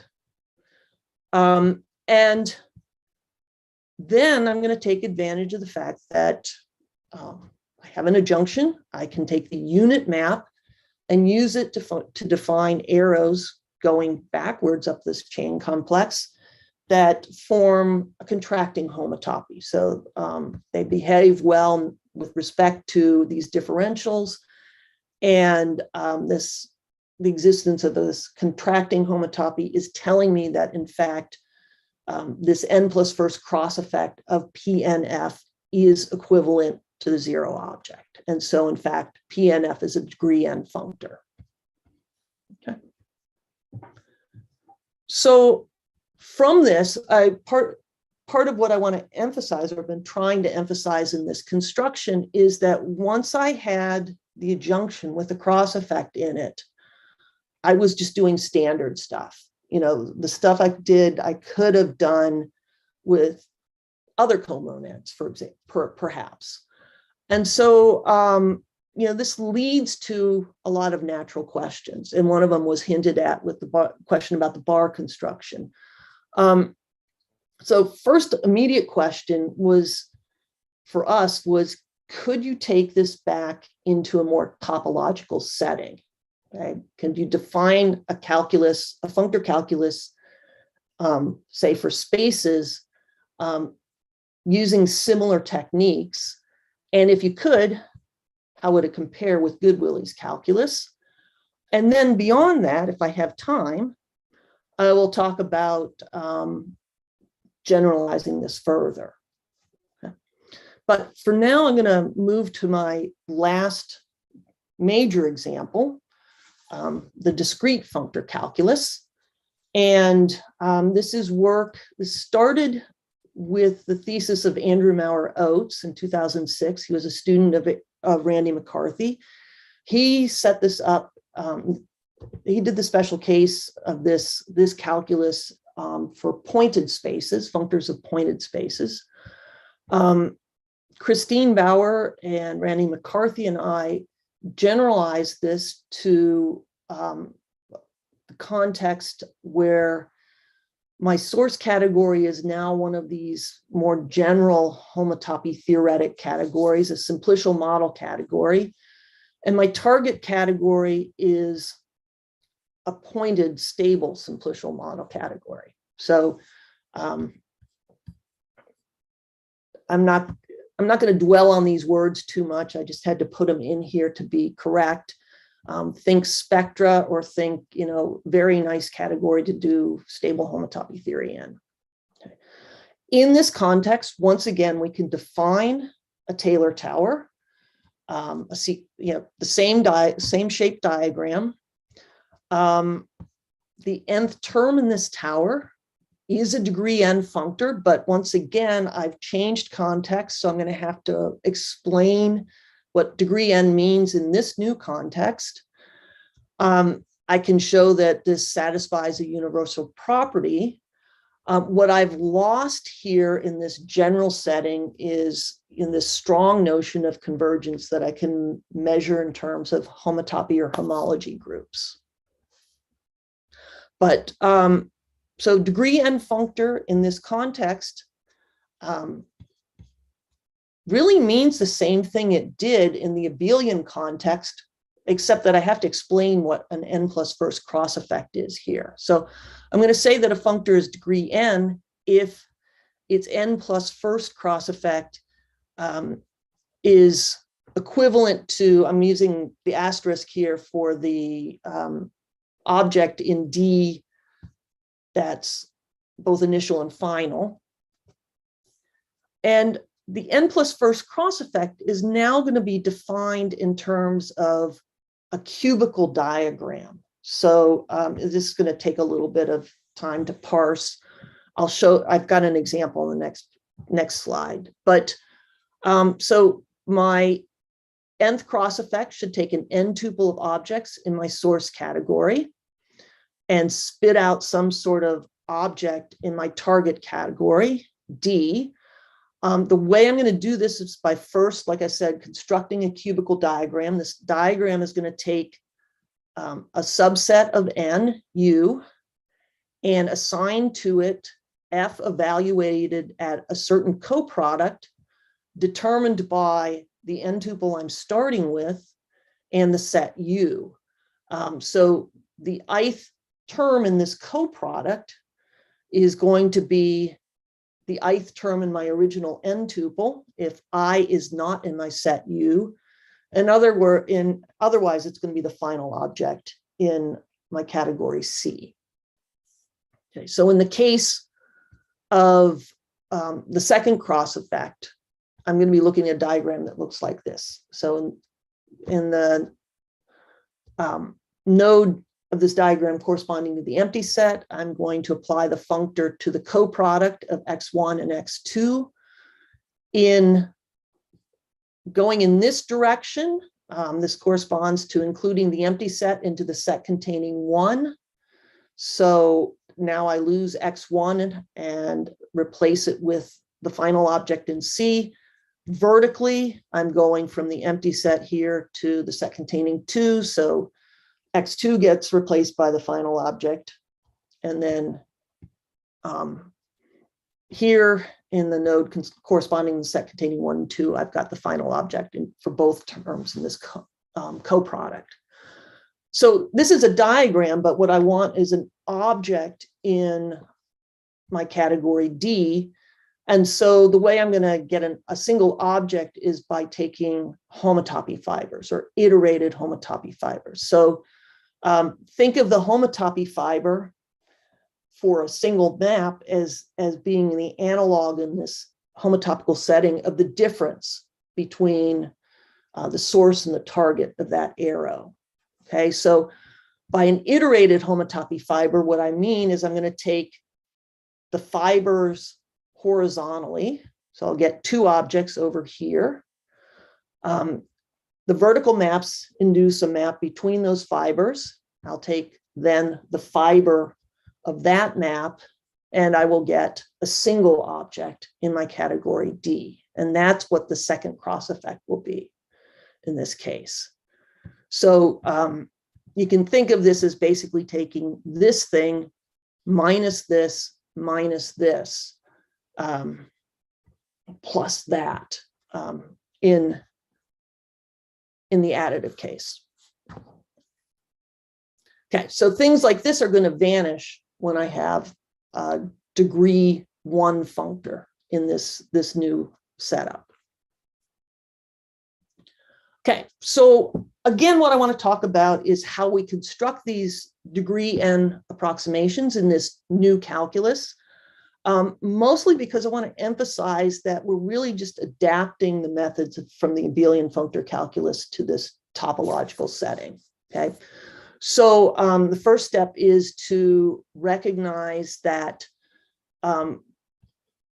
composing the n plus first cross effect with this precomposition with the diagonal functor defines a comonad on the category of functors from C to D, which means, once again, I'm able to build a bar resolution. So now I'm not in an abelian category. I can't talk about chain complexes.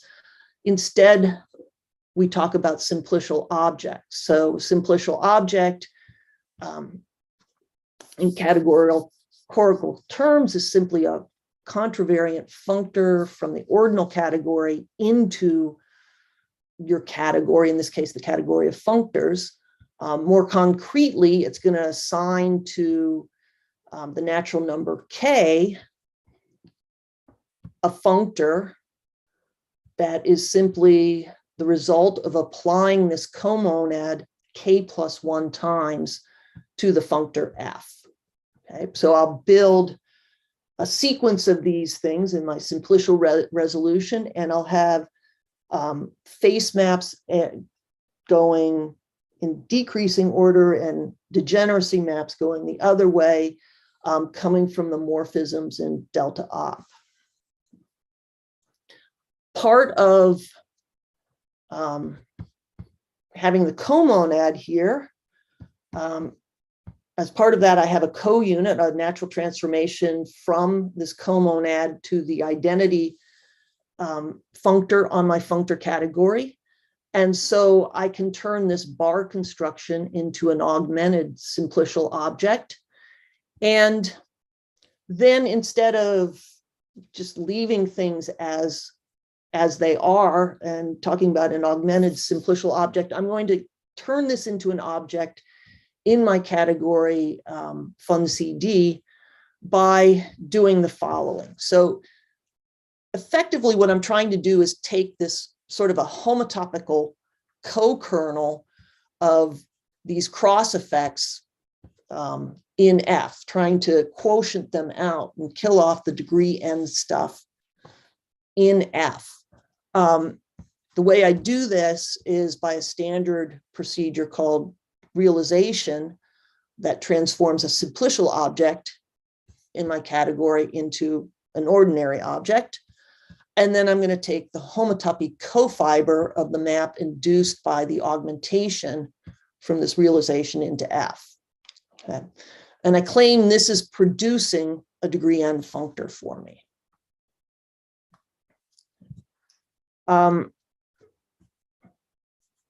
So that's the proposition.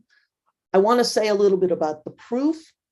The proof is similar in spirit to the proof in the abelian case. The details are a little bit trickier. Okay, so once again, the comonad, we can identify an adjunction that produces it, but the adjunction now is a little bit more complicated. It's actually a composite of adjunctions. Over here on the right, I have a fairly simple adjunction. This is precomposition with the diagonal functor again, transforming a functor of n+1 variables into a functor of one variable. This symbol denotes precomposition with a coproduct. So I'm going to take a functor of one variable, turn it into a functor of n+1 variables by taking n+1 objects, forming the coproduct of them to get a single product object, and then plugging that into my functor of one variable. The adjunction over here actually comes from the fact that this T is, in fact, a comonad that acts on this category of functors of n+1 variables. And so this adjunction here is just the standard forgetful free adjunction between this category and the category of T coalgebras. Okay, and the nice thing about this adjunction is, of course, that the comonad is the comonad perp n+1 is the comonad that comes out of this adjunction, and the n+1 cross effect is also buried in here. It represents composition like 3/4 of the way around. But once we have the adjunction,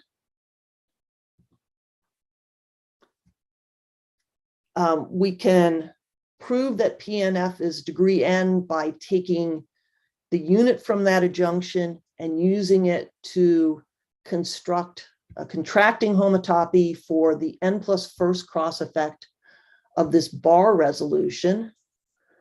And that tells us that the realization of the n+1 cross effect of this bar resolution is in fact equivalent to the n+1 cross effect of F. And so the n+1 cross effect of PNF is really just the homotopy cofiber of a map from the n+1 cross effect to itself. So this identity transformation here. And so this homotopy quotient is just trivial. It's equivalent to the final object in my category. And so I have a degree n functor. Okay, so once again, once I identified the adjunction, things that I was doing to construct PNF and to show that it's degree n are completely standard techniques and really have nothing to do anymore with the particular adjunction that I have. Oh, before I move on, let me just mention a couple of connections with the Goodwillie calculus. So in general, the notion of degree n that we're using in the context of the discrete calculus is a weaker notion of degree n than Goodwilly's notion of n-excisive functors. There are situations in which these approximations agree. One is where you have a functor where the natural map from the realization of f applied level-wise to a simplicial object in your source category to f applied to the realization of that simplicial object is a weak equivalence. Under these conditions, you can prove that these two functors are weakly equivalent.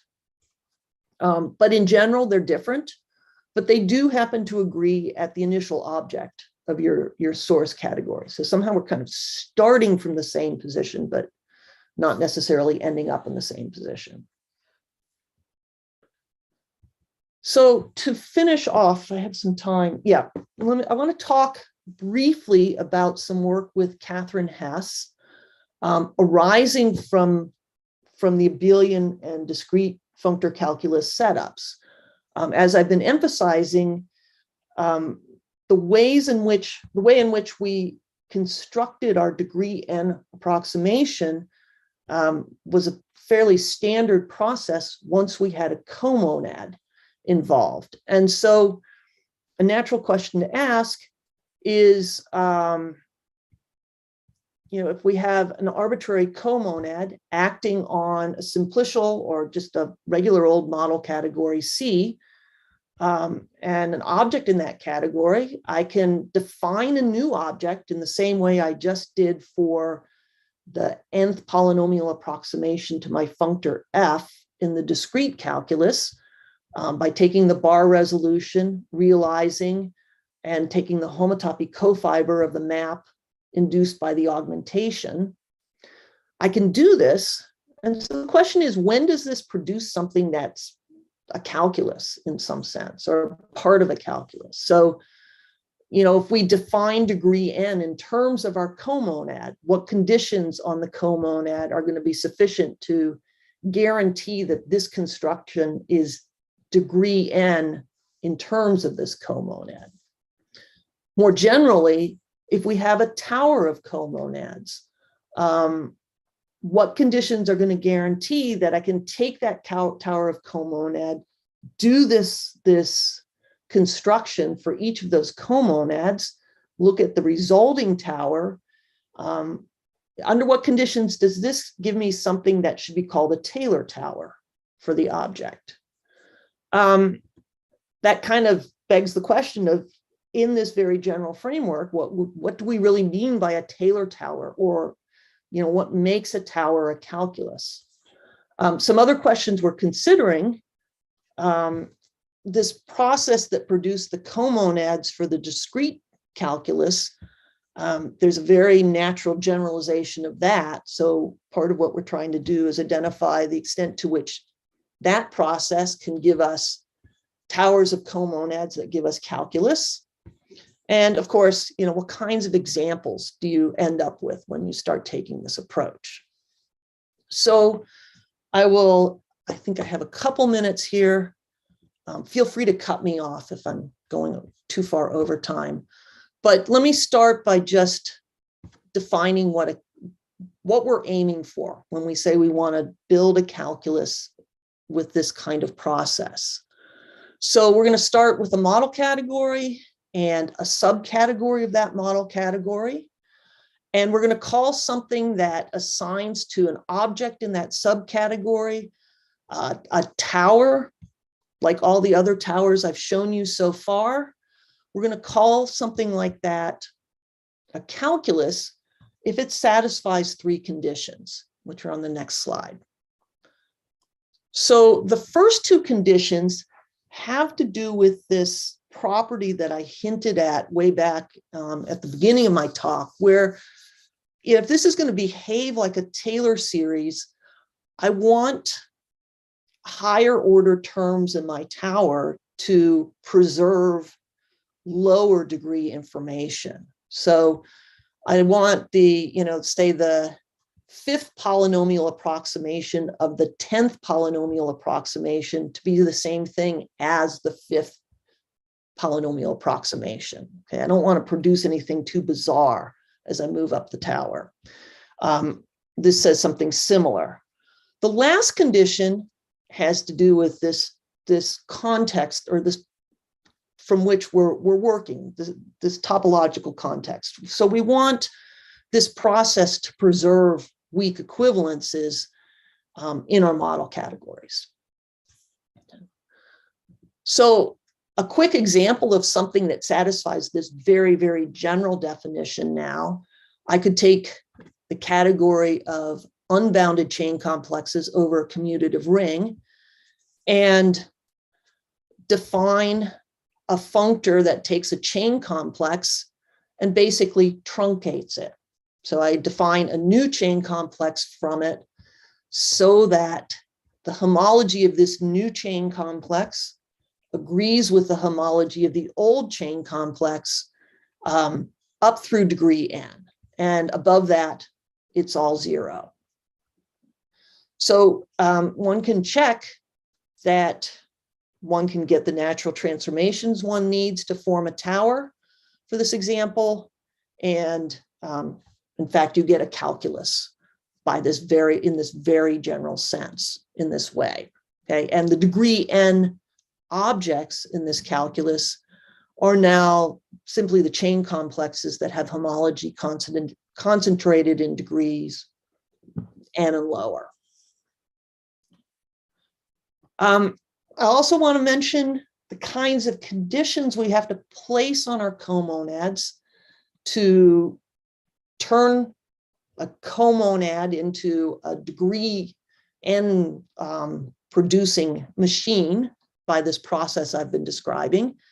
And the term we're going to be using for the conditions is compliant. So now I'm going to have to beef up my category M to a pointed simplicial model category.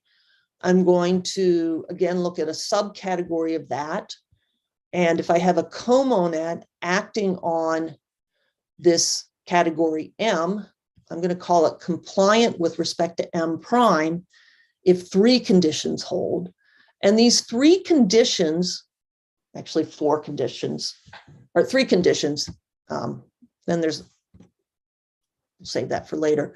These 3 conditions are really designed to make sure that those 3 properties for calculus are satisfied. So the first 2 conditions are here to guarantee that the homotopy or the weak equivalence preserving condition is there. So I want my bar construction to take values in nice enough objects to guarantee that when I start doing this realization in this homotopy cofiber construction, weak equivalences will be preserved.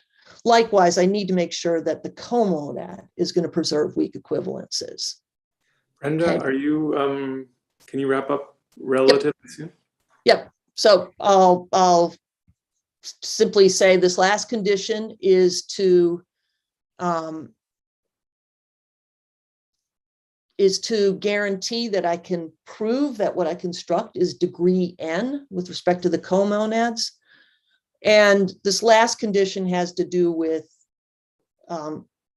if I want a tower of comonads to produce a calculus, they have to behave nicely with respect to one another when you start combining these bar constructions. So I'll end by saying, if you've got comonads satisfying these conditions, then in fact, this process works. And I'm going to be able to produce new calculi in this way. And I'll finish here and say thank you very much. Okay, great. Thanks a lot. Okay, there's lots of applause in the chat there. Anyone want to unmute and ask a question? Yeah, I'll go ahead. So this thing I asked in chat, and then I'm gonna actually extend the question because this is really cool, interesting work.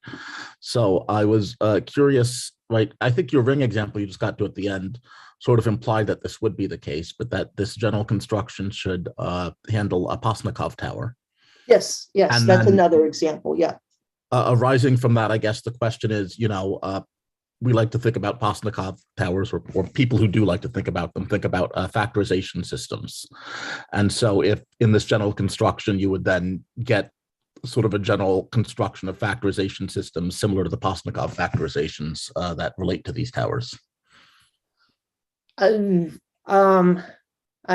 not quite sure on that. So I think that's a good question, but I can't say much to it.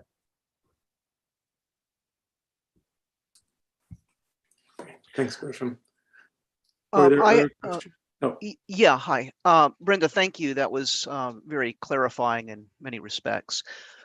When you were decomposing the comonad, which is denoted perp sub n+1, let's go back a few slides if we could. Let me see if I can.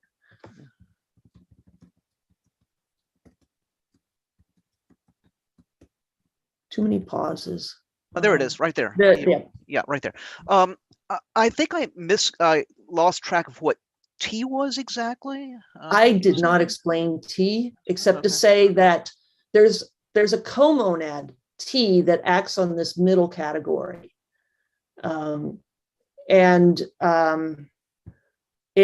It's actually tied up with this typical diagram that we use to define the cross effect.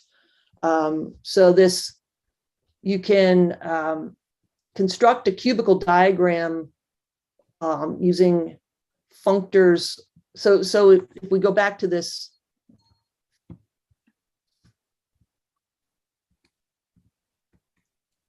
if we go back to this cubical diagram, and for a moment, think about this co-product being replaced by a comma, and do the same sort of thing here. So this is now a functor of two variables. I replace the co-product with a comma. So I'm just inputting these two variables and then using the maps to the terminal objects. If you take the iterated homotopy fiber of that diagram, that actually defines a comonad on the category of functors of two variables to from C to D. And so that's the T type of T I'm talking about in this junction diagram. So I don't know if that answer helps or not. I'm struggling to put that together, but yeah. So maybe I'm happy to talk later. For now, there's a comonad here, so this is just the category of T algebras. Okay. Yeah, or T coalgebras. Yeah. Great, thank you.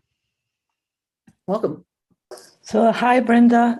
This is a related question. So in the case of abelian calculus, so your cross effect was the left adjoint to the diagonal, right? Yes. Or the right adjoint? Right adjoint, yeah. Yeah, so I wondered why in some sense he couldn't define already the cross effect, like just by doing the right adjoint to the diagonal. I'm not quite sure I understand your. Just taking the comonad delta star composed with your square star. I mean, just the one on the right to define the cross. Well, so could we basically construct a calculus from this? Yeah, I think we could. So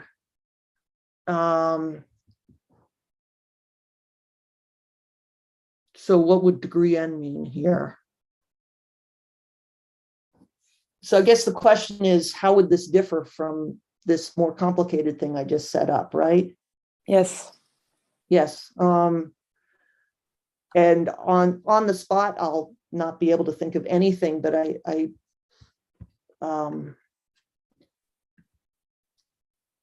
I guess, yeah, I don't know off the top of my head, but but I'm kind of embarrassed to say I don't know. That's a really good question. I'll think about that. Thank you. Great. Maybe one more quick one if there are any. Otherwise, I don't see any. So let's thank Brenda again. Thank you. And we'll end the official program now.